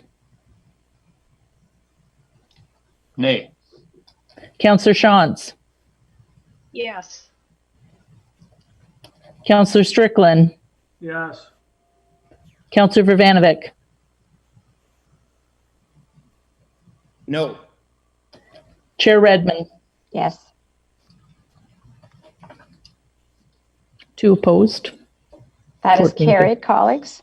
Thank you. So now we have to go back to Councillor Lorenz's motion. I believe it was seconded by Councillor Jowett. This is actually not in keeping with what Councillor Strickland had suggested, because we're looking at Councillor Strickland from Waterloo, Councillor Jowett from Cambridge as Chair of Economic Development. Both Councillor Lorenz and Councillor Harris are from Kitchener.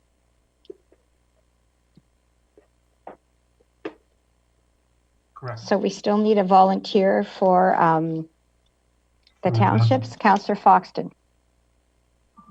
Just a point of order, if we've already passed the previous motion with the criteria, is this not an amendment to the motion? This is putting names to the motion. Yeah, so this is basically, we're asking for volunteers.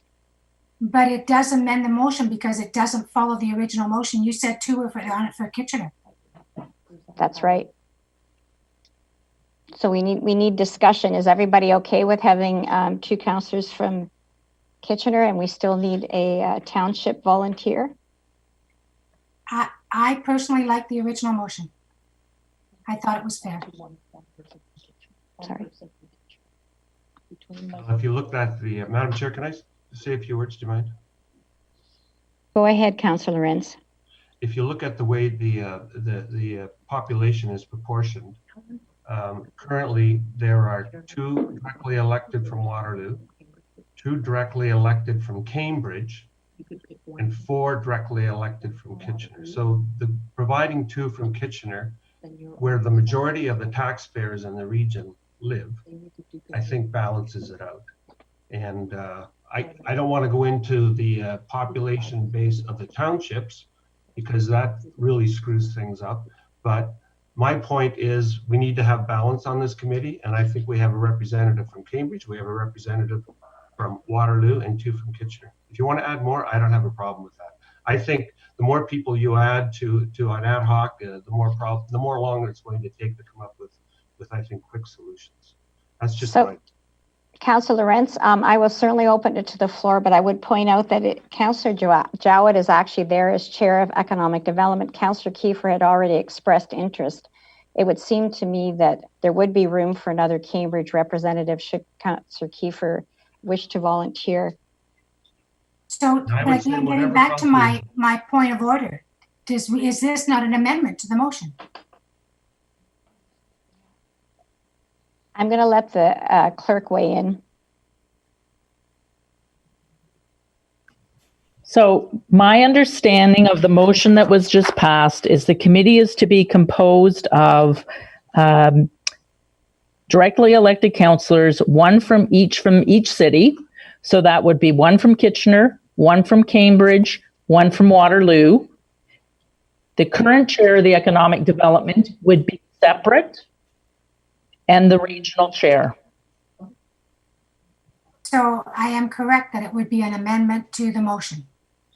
Only if 2 Kitchener councillors are now coming on to the committee. So we're now down to talking about names, about who should be on the committee. So this is the time in which the townships need to choose a representative, or it can be left vacant until they can choose a representative. And then the other individuals could go through either a nomination process about who should be sitting on the committee. Okay, I just wanted to get clarification for the motion.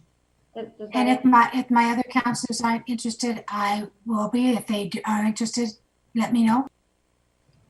Thank you, Councillor Fox. Councillor Kiefer.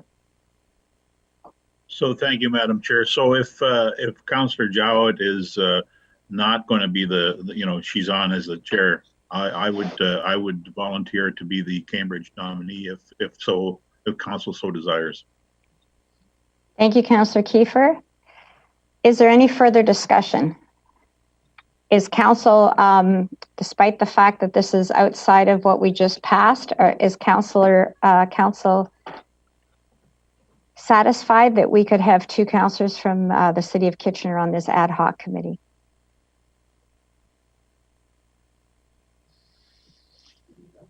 Councillor Harris.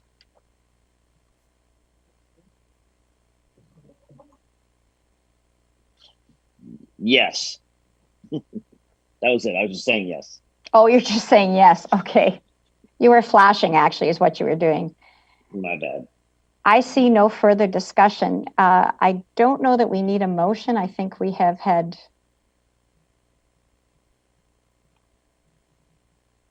Okay. So could I have a motion to ratify the membership of this ad hoc committee that would be Councillors Strickland, Jowett, Lawrence, Harris, Kiefer, Foxton, and the chair is ex officio. Is this being moved by Councillor Harris and seconded by Councillor Jowett, or do you wish to speak, Councillor Jowett? No, I was making it, but I don't know. Okay. Because I'm chair. So we have a mover and a seconder. Any speakers? Okay, all those in favor of those of the ad hoc committee will please now signify.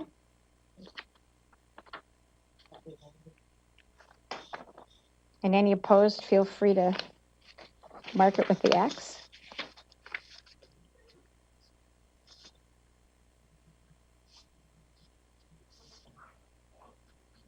That is carried. Thank you, colleagues. One of the things that we didn't establish was an actual time frame. I know, Councillor Strickland, you had talked about 6 months. Should we start with 6 months and see where we are in 6 months? Madam Chair, I would use 6 months as a guidepost, and the first meeting should happen fairly quickly, and we should develop some terms of reference, and in there we'll further articulate that 6 month time frame. Councillor Foxton, did you wish to speak or did you take your hand down? I was just going to ask when we were going to start. Okay. Not tonight. I was going to say 10 o'clock tonight.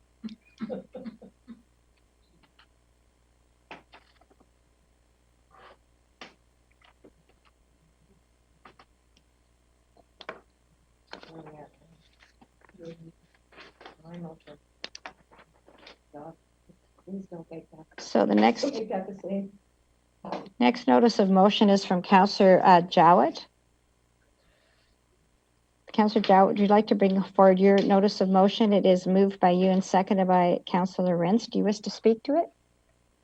I think, sorry, there's an echo in here when we're in here, so I'm sorry if I'm a bit fidgety. It hurts my ears a bit. So I don't really have a lot to say because we've seen it. We've seen it a couple of times.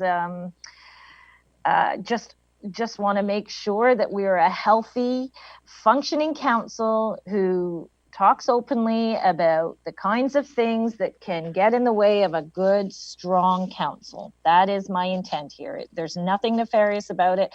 Let's have a debrief. Let's talk about what kinds of things happened.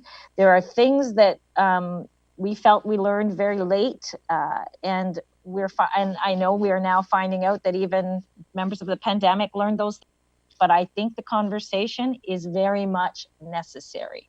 That's all I'm going to say about it. So we have a few speakers, and I just want to reiterate that this is absolutely something that everybody is behind.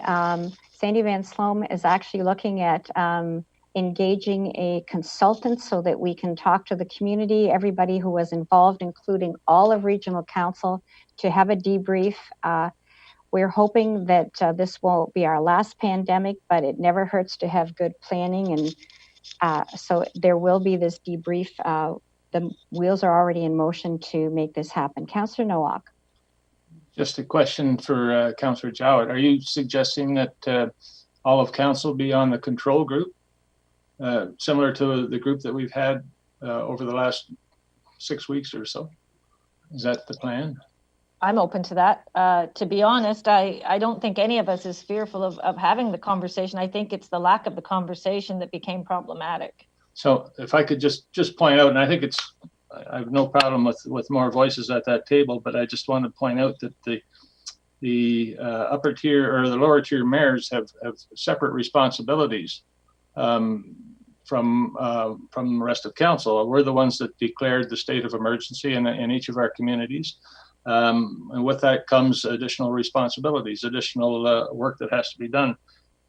We get our CAOs involved in discussion. So I'm just not sure how that would work with all of council involved. You may end up having to have two separate groups, one for council and one for the lower tier mayors and their CAOs. You may end up having to have two. Well, Joe, I'll be honest. I'm not a big fan of divided conversations, especially when it comes to airing some of the challenges that create dynamic between people that work together.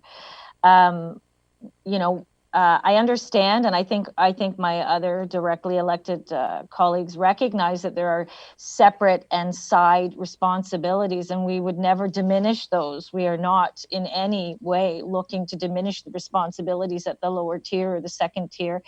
However, we want to ensure that going forward, we get to do our democratic responsibility as elected officials directly to the region. So I think the conversation would be quite a healthy one so that we can maybe draw the lines of clarity as to where your responsibility at the lower tier ends and ours at the upper tier or the regional tier commences or ends. I think there was a lot of ambiguity because we had to enter into it so quickly. I don't believe any of us expected it to be a 3-4 month, second, third wave. So I think the lessons learned, in my opinion, are very, very important going forward. So I'm just going to intervene here to say that questions of clarification are great.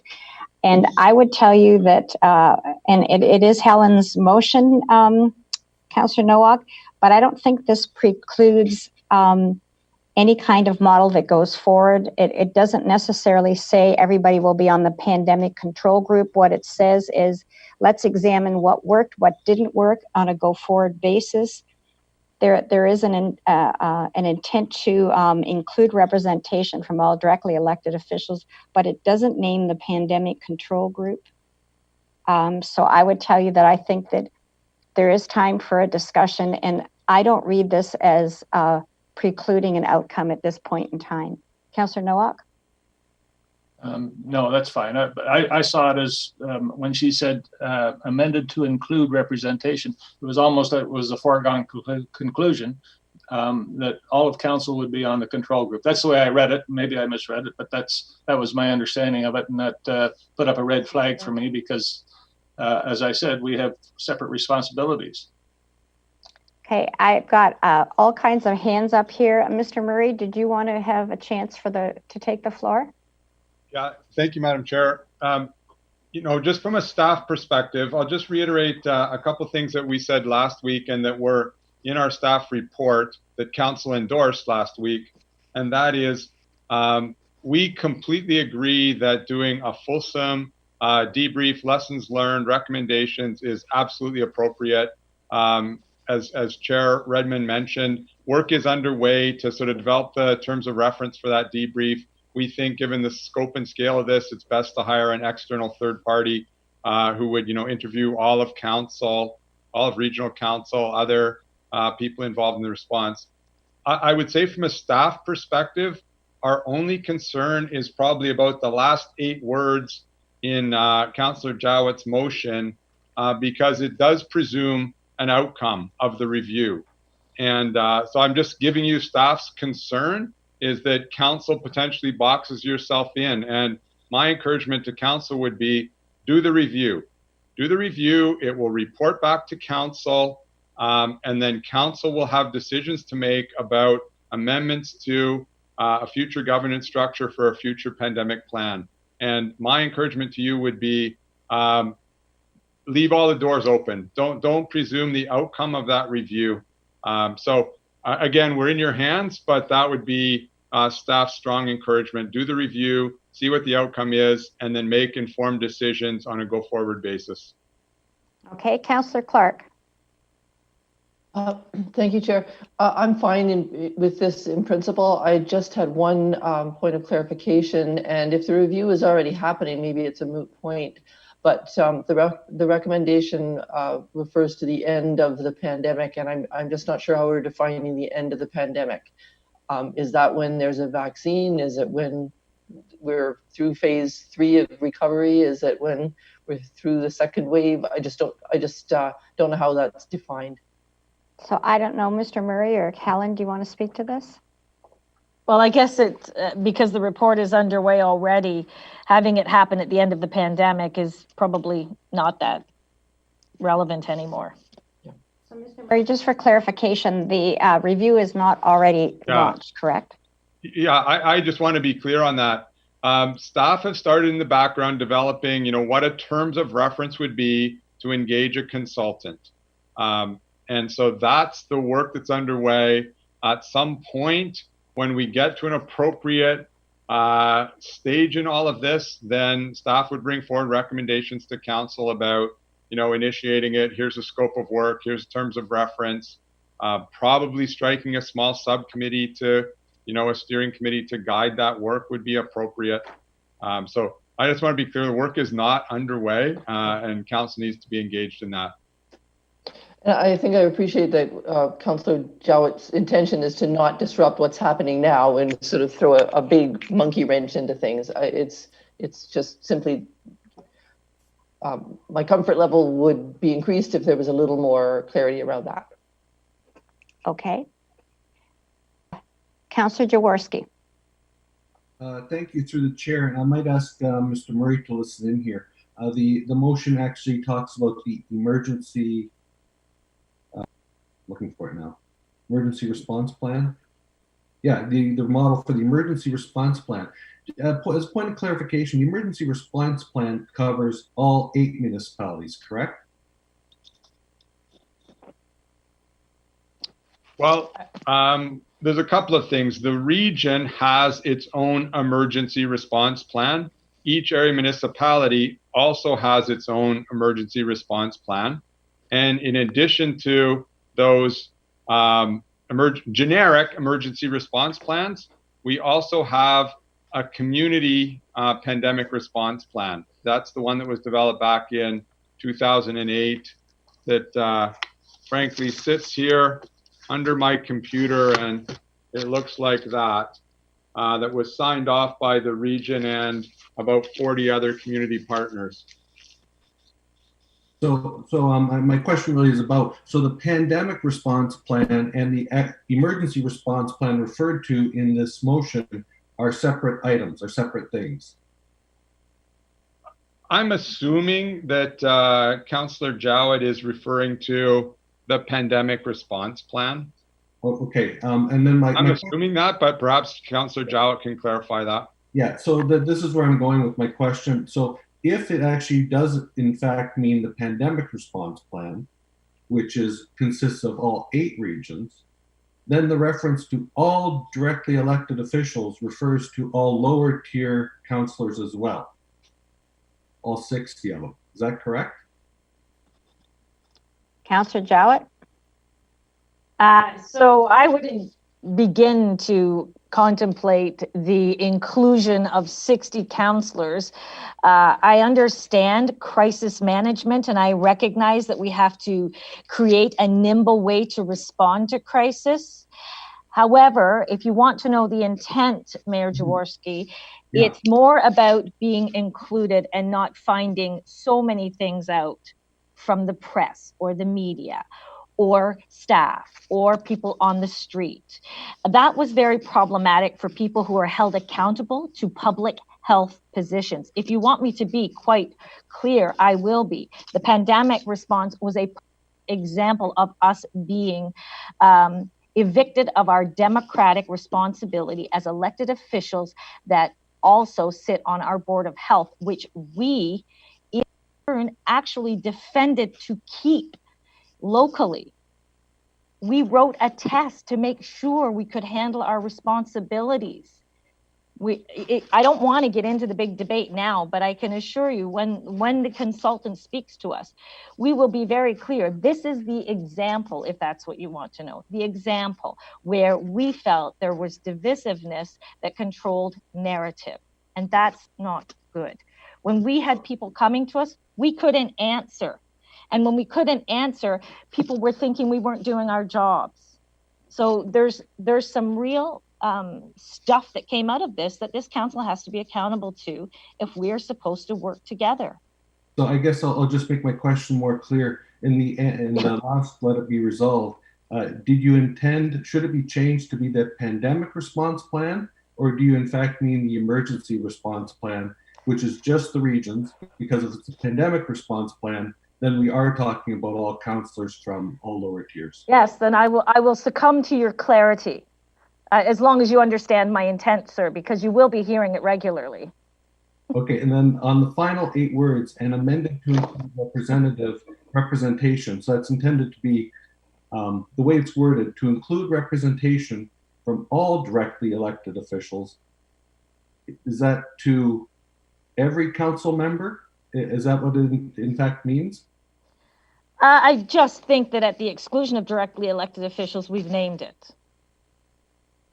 I don't understand. So Councillor Jaworski, are you asking that if Councillor Jowett was agreeable from all elected regional councillors would clarify what you're seeking? I think the intent is that, and this is where I'm looking for intent, because the words here, it says that everyone will be included. And if it's as written, it's all 16 regional councillors will be on the emergency plan of the region, and it's silent on the pandemic response plan, which is 8 regions. I'm not looking at that as an either or, if you want to speak to intent. Mayor Jaworski, and I'm not going to split hairs in a debate where we should be using the goodwill and skill of the consultants who are going to bring all the thought processes together. I will not actually decide other elected officials should not be there. I am deciding that I should be there. If that's what you want to hear from me from that specific whereas the plan does include a role for directly elected regional councillors, you guys were already there. So the whereas is about those who were not.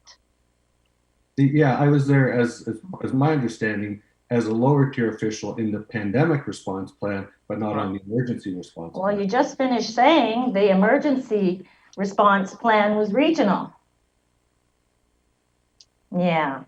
I serve on the pandemic committee. I'll ask Mr. Murray for clarification. When I'm at the meetings of the control group, am I there on the pandemic response plan or the emergency response plan? Go ahead, Mr. Murray. Yep. So what we convened was the regional pandemic control group that's consistent with the regional pandemic response plan. Thank you. Okay, Councillor Bravanovich. Thank you very much, Chair Redmond. And I certainly am very supportive of the recommendation that has been approved by Council, which is to do a comprehensive review of the pandemic plan. This pandemic plan is a plan that was approved in 2008, and there were a number of members of this council who, or some I should say, who were on when that plan was approved. But this plan was also reapproved, if I remember correctly, last year, I believe. So during this current term of council, Mr. Murray can correct me if I'm incorrect there, but that's my recollection. So we've all had an opportunity to consider the contents of it.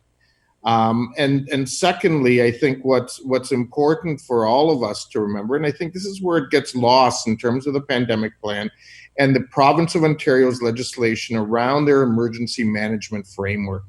And that legislation gives very specific roles to heads of council. In our case, that's Chair Redmond. And in the case of each of the member municipalities in this region, it's those people who happen to be the mayors of those municipalities. The pandemic plan contemplates the role that each of us has in that regard, and tries to ensure that the committee can meet and do the work that's required in emergency response. I find it a little unfortunate that we're having this debate, because I think staff have been outstanding in the level of work and the level of communication that this council gets. I mean, this council gets SITREP reports from Mr. Murray and all the departments twice a week. And they've been more detailed than anything I can imagine. So, I think we're being a little unfair to staff and the level of communication that they've gone to, which is problematic for me. And secondly, I am prepared to support this, but not with those final words that have been flagged that presupposes what the outcome will be. So at the appropriate time, I would actually move an amendment to remove those final words. Well, I'm sure that it won't be perceived as a friendly amendment, so we're going to take that under advisement and go to Councillor Shantz. We'll let Councillor Jowett consider that. Thank you, Chair Redmond. I came here tonight with the intent of supporting the motion in principle. I think we need a debrief. We clearly need a debrief. And Councillor, we don't even really understand what it is that we're looking at. Are we looking at the pandemic control, the emergency response? That isn't clear to me. So I I would go with staff's recommendation from last week, where we do a major review of everything that's gone on. I think that's important. I think that's really necessary. And I'm sorry, but I can't support this tonight. Okay, thank you, Councillor Kiefer. Thank you, Madam Chair. Well, if Councillor Chauncey thought Councillor Jowett was wounded, I was wounded too then, because I felt the same way. And I'm going to support Councillor Jowett's motion. And, you know, the long and the short of it is that directly elected officials to the region should be involved, and they weren't. Okay, so I'm looking forward to a review that staff have recommended. I don't look at this as a, you know, a travesty of staff or a travesty of lower tier mayors. Everybody, you know, everybody has their responsibilities. I get that, but I'm one of 3 councillors in Cambridge that represent 135,000 people. And, you know, Councillor Jowett's right. When we get approached with questions and we don't have answers, there's something wrong. So I'm looking forward to the review, and I will be supporting Councillor Jowett's motion. Thank you. Councillor McGarry. Thank you very much. For me, this is incredibly difficult. I am prepared to support the motion, but I will not support any motion with a predetermined outcome, no matter what it is. I think that as we look at the discussion that's gone on tonight, we started out with a pandemic control group that was legislated by bylaw that this council approved. If there had been a concern that not all of the directly elected regional councillors were on that, it should have been amended ahead of time. I used to be the minister responsible for the aviation emergency services and firefighting services for the province of Ontario. And a lot of the crises that I found that my team was under, I would not have switched course partway through. We reevaluated and debriefed every situation that we had, and then we went forward with recommendations. I'm very much in support of the staff recommendation that we had last week. I do believe that we do need an evaluation of this process, which is good due process, but we're talking about trying to change a plan mid-cycle when we all approved it a while ago. So I have an issue when we're thinking that people have been left out on purpose and didn't have answers. There's a lot of things that I'm being asked today I don't have an answer for. And I think that we need to look at the evaluation. We need a third party. And if we need to change the pandemic plan moving ahead, be happy to make it better in the meantime. But if we look at the intent here, our intent, my intent as the mayor of Cambridge and part of the pandemic control group, was to make sure that I followed through on a plan that was approved years ago and was reapproved by this council in its entirety. Had we changed it then, I probably would have gone along with it, but we have to have clarity in roles. What Councillor Nowak said earlier about being the head of his council represented on this committee along with the CAO holds merit. I think that there's those in our communities who have said sometimes committees are too top heavy with the number of population-based councillors that are in this region. That's just a reality. But in a pandemic time, when we're under a state of emergency, we are responsible to our lower tier municipalities within the region because a lot of what's gone on has to do with our regional services. Public health is in charge of this pandemic plan. So all that being said, I would support last week's last week's staff recommendation. Quite prepared to support this motion without the end part that predisposes an outcome until we have those discussions and until we have a proper evaluation process. Thank you. Thank you, Councillor Lawrence. Thank you, Madam Chair. Very interesting discussion. I didn't support the motion back in March for the 2008 pandemic plan. I thought it should have been updated.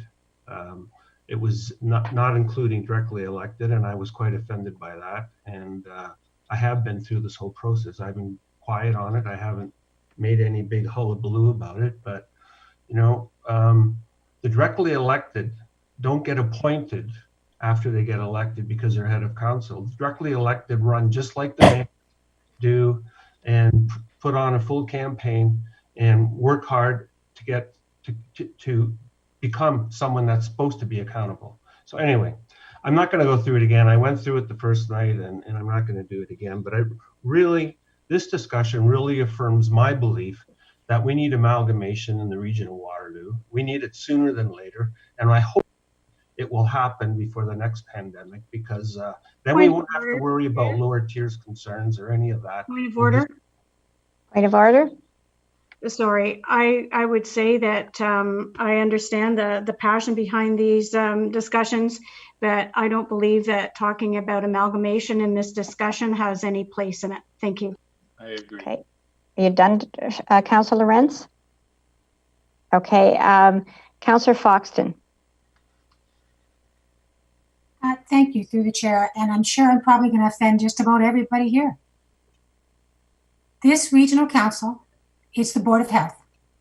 They're in charge of emergency services, the police board, and a lot of the things we discussed at the pandemic meeting. There is no way that this group should not have been at that table, my personal opinion. The other thing is, Joe is absolutely correct. The lower tiers have different areas that we have to look at that are separate from the regional areas. We may need to have two different groups, but there is no way that this regional council in any way, shape, or form shouldn't have been at the table. And getting the information written up after the fact, where you didn't get a chance to be in the discussion, ask your questions, in my personal opinion, was wrong. And I'm sorry for that. I'm sorry that it happened. You earned the right to be here, and you earned the right to be at that table. There is two different types. There is the upper tier and the lower tier. There is a separation of the two. And if we have to have two separate committees, one that covers lower tier facilities and one that covers the upper tier jurisdiction, so be it. Now, I get the feeling that Helen's motion is a little bit mixed because it refers to two different committees and one committee really functioned, the other didn't. We need to clarify that. And I'm great with a review, and that's good, but it has to include the regional council.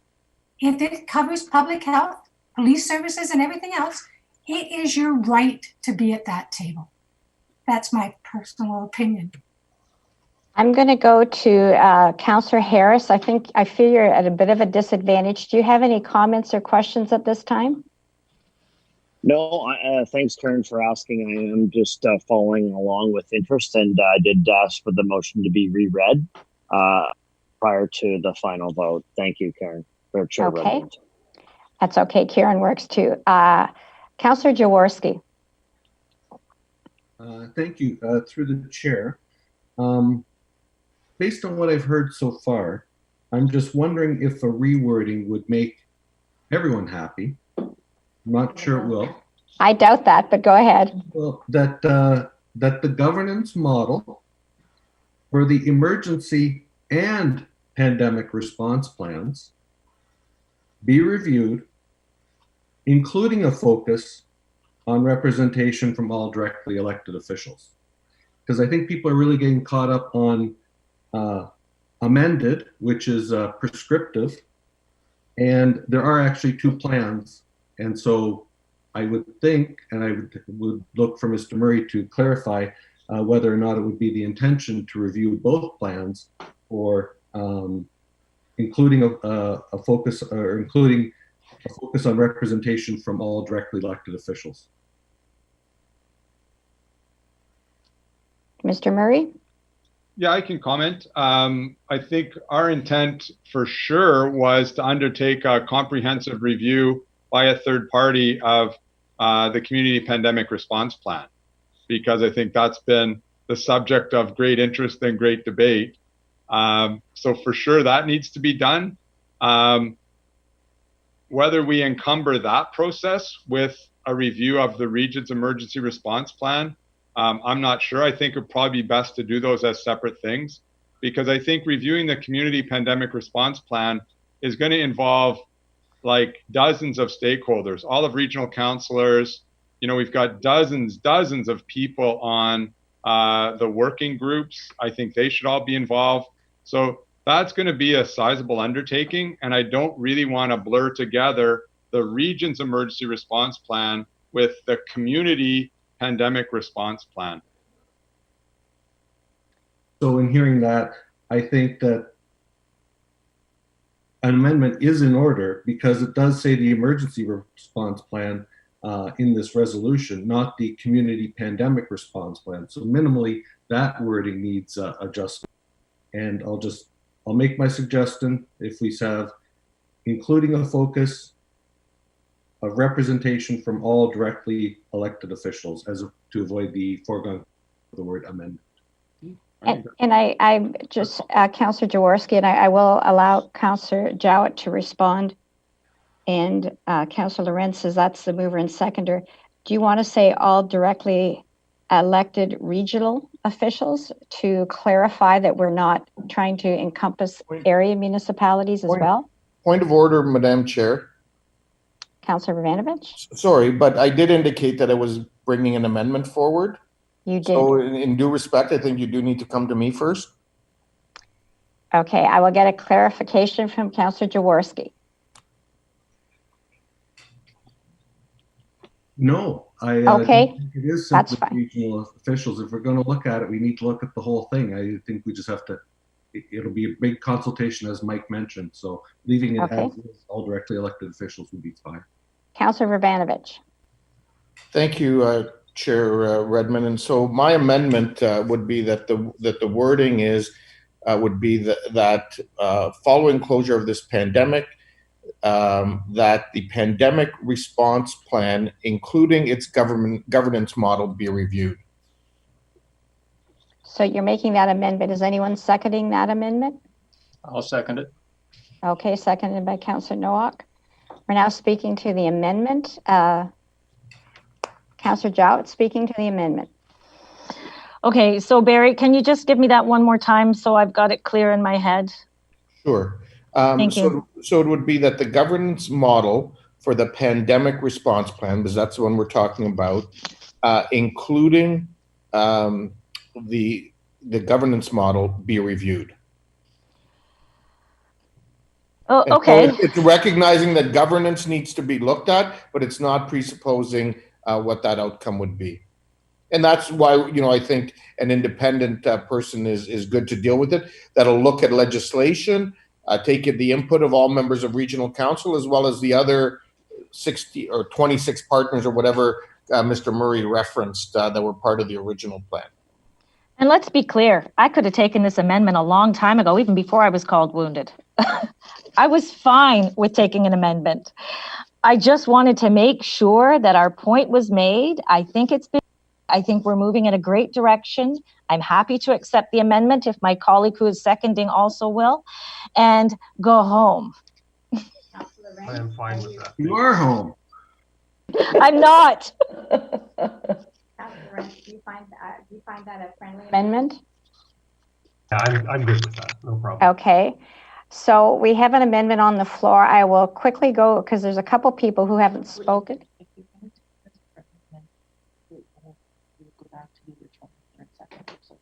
Oh, we're good? Okay. Because this is friendly amendment, we don't need another mover and seconder. We now are dealing with the main motion as amended, and I will ask Councillor Armstrong, would you like to weigh in? Yeah, I was just going to comment that if with the amendment, that I'm good with the amendment because we were making a decision on the review before we had the review. And I do believe that closure, if I'm not mistaken, closure comes when the WHO declares it's over. I think that's when the closure occurs. So we would have to wait for them to determine that. Thank you. Councillor Galloway. Well, thank you, Madam Chair. I was prepared to support the original motion, but I'll certainly support the amended motion. I think the biggest disconnect for me through this whole process and what needs be reviewed, or at least I need to understand better through the review, is the role of the Board of Health. We have lobbied to be the Board of Health as opposed to a separated Board of Health. We have taken a course, so to speak, a test to stay kind of certified as a member of the Board of Health. And yet the Board of Health really didn't have, at least to this point in time, at least, much of a role. So that's the piece that I would hope that the review is going to answer. What is the role of the Board of Health vis-a-vis pandemic response? As far as the governance matter, I mean, I think it's pretty obvious this is going to be a political decision. And I'm not really sure that a consultant, while they may have a recommendation, and certainly they'll review the legislation and any other guidelines, but at the end of the day, it'll be a political decision. So I'm not going to be able to give us a hard answer on the governance piece, which has been the bugaboo here this evening. Thanks, Madam Chair. Okay, I will give the last word to Councillor Jowett, and then we'll call the question. I will ask the clerk to read the new motion out when we get it. Councillor Jowett? So the last word is, please pay attention to the intention of your directly elected officials and not the... Can't hear you, Helen. Can't hear you, Helen. You're on mute. And it was just so well done, too. I just say to my colleagues to think about the intent of what your directly elected officials are trying to communicate to you. We are not trying to do anything that would usurp your strength or your role. We are simply trying to do our jobs. Okay, I would ask the clerk to read the motion, and then we will vote.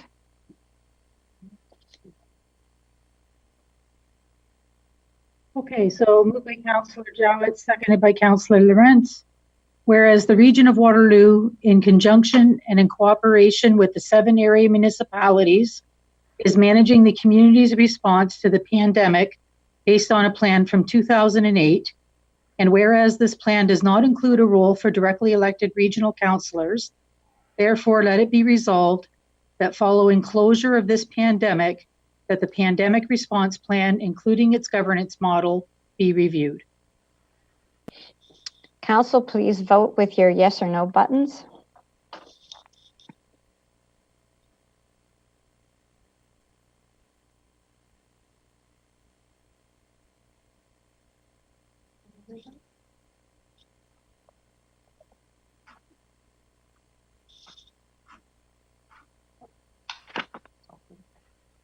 That motion is carried, colleagues. Thank you very much. I will now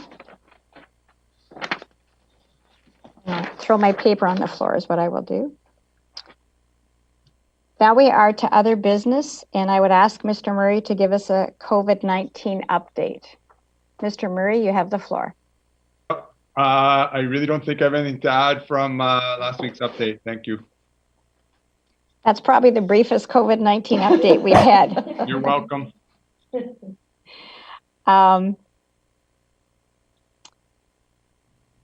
Unless Dr. Wong wants to add anything, but...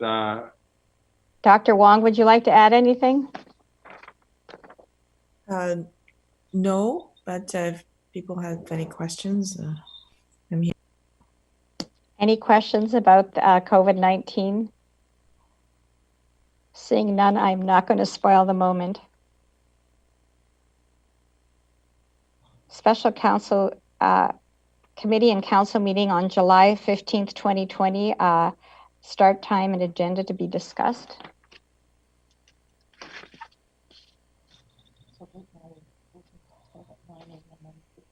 Okay, so currently, colleagues, the special council meeting is being proposed to start at 9 a.m. on July 15th.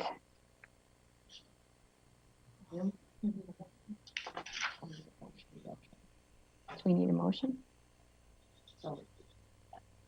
So a motion for that meeting starting at 9 a.m. on July the 15th is moved by Councillor Shantz and seconded by Councillor Nowak. What is the rationale for that? Yeah, I have a question too. Oh, okay. Councillor Jaworski.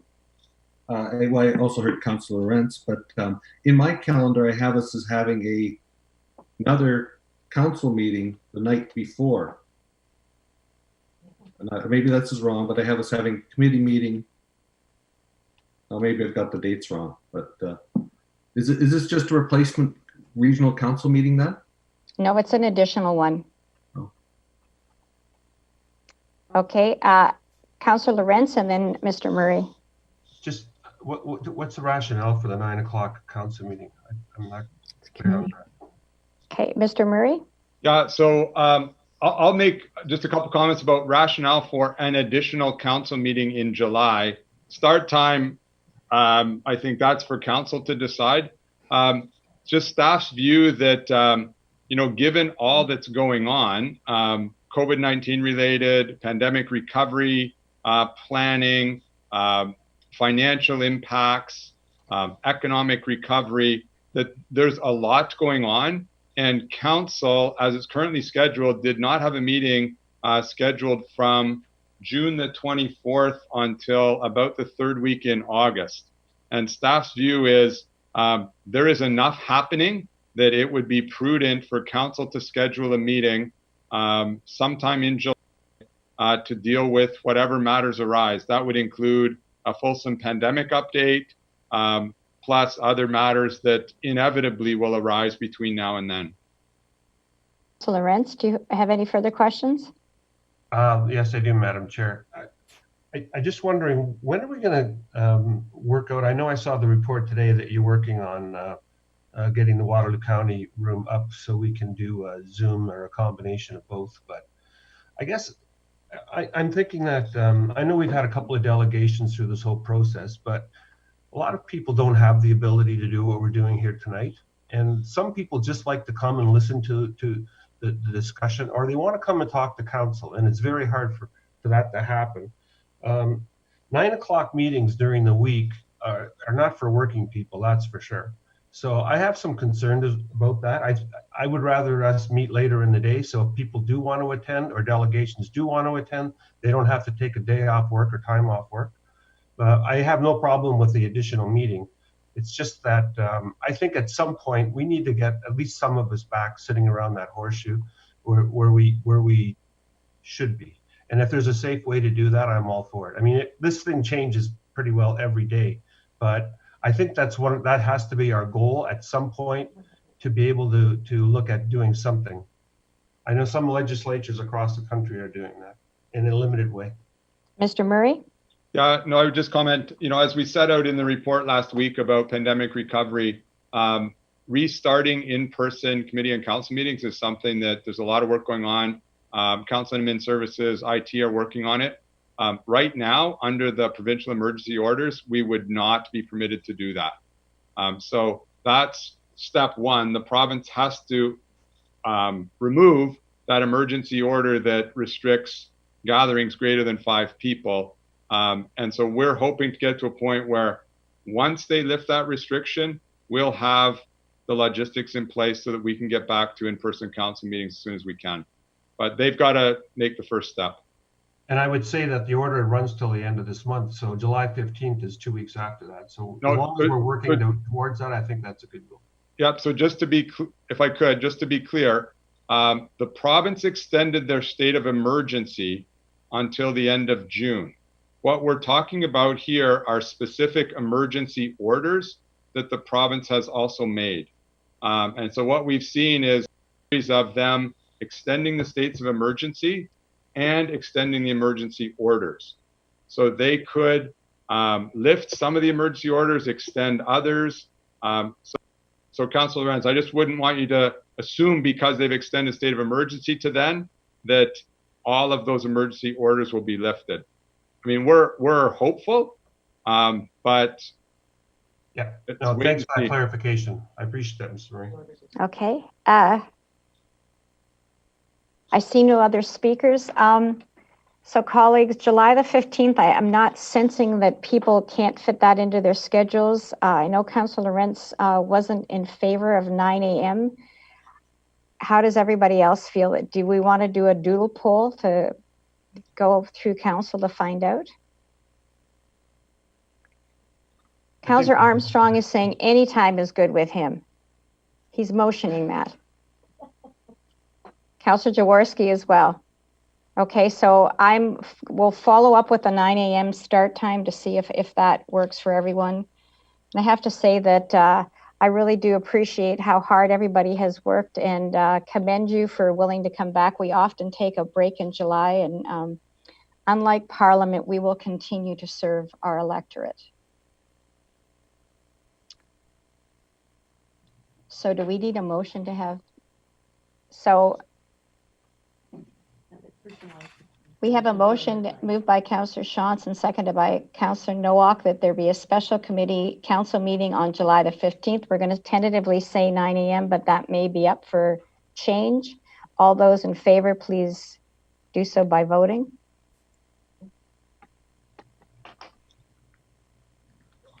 That is carried. Questions? No questions. I would now entertain an enactment of the bylaws first, second, and third readings. This is moved by Councillor Clark, seconded by Councillor Armstrong. Please vote with your yes or no button. This is a bylaw to authorize the borrowing upon amortization debentures in the principal amount of $1,263,000 for capital work at the Regional Municipality of Waterloo. Bylaw B is to limit the tax decreases for properties in commercial, industrial, and multi-residential classes in the 2020 taxation year. And C is a bylaw to confirm the actions of council since Council June 3rd, 2020. That is carried. Now I need a motion to adjourn. This is moved by Councillor Foxton and seconded by Councillor Erb. Please use your buttons and not your feet.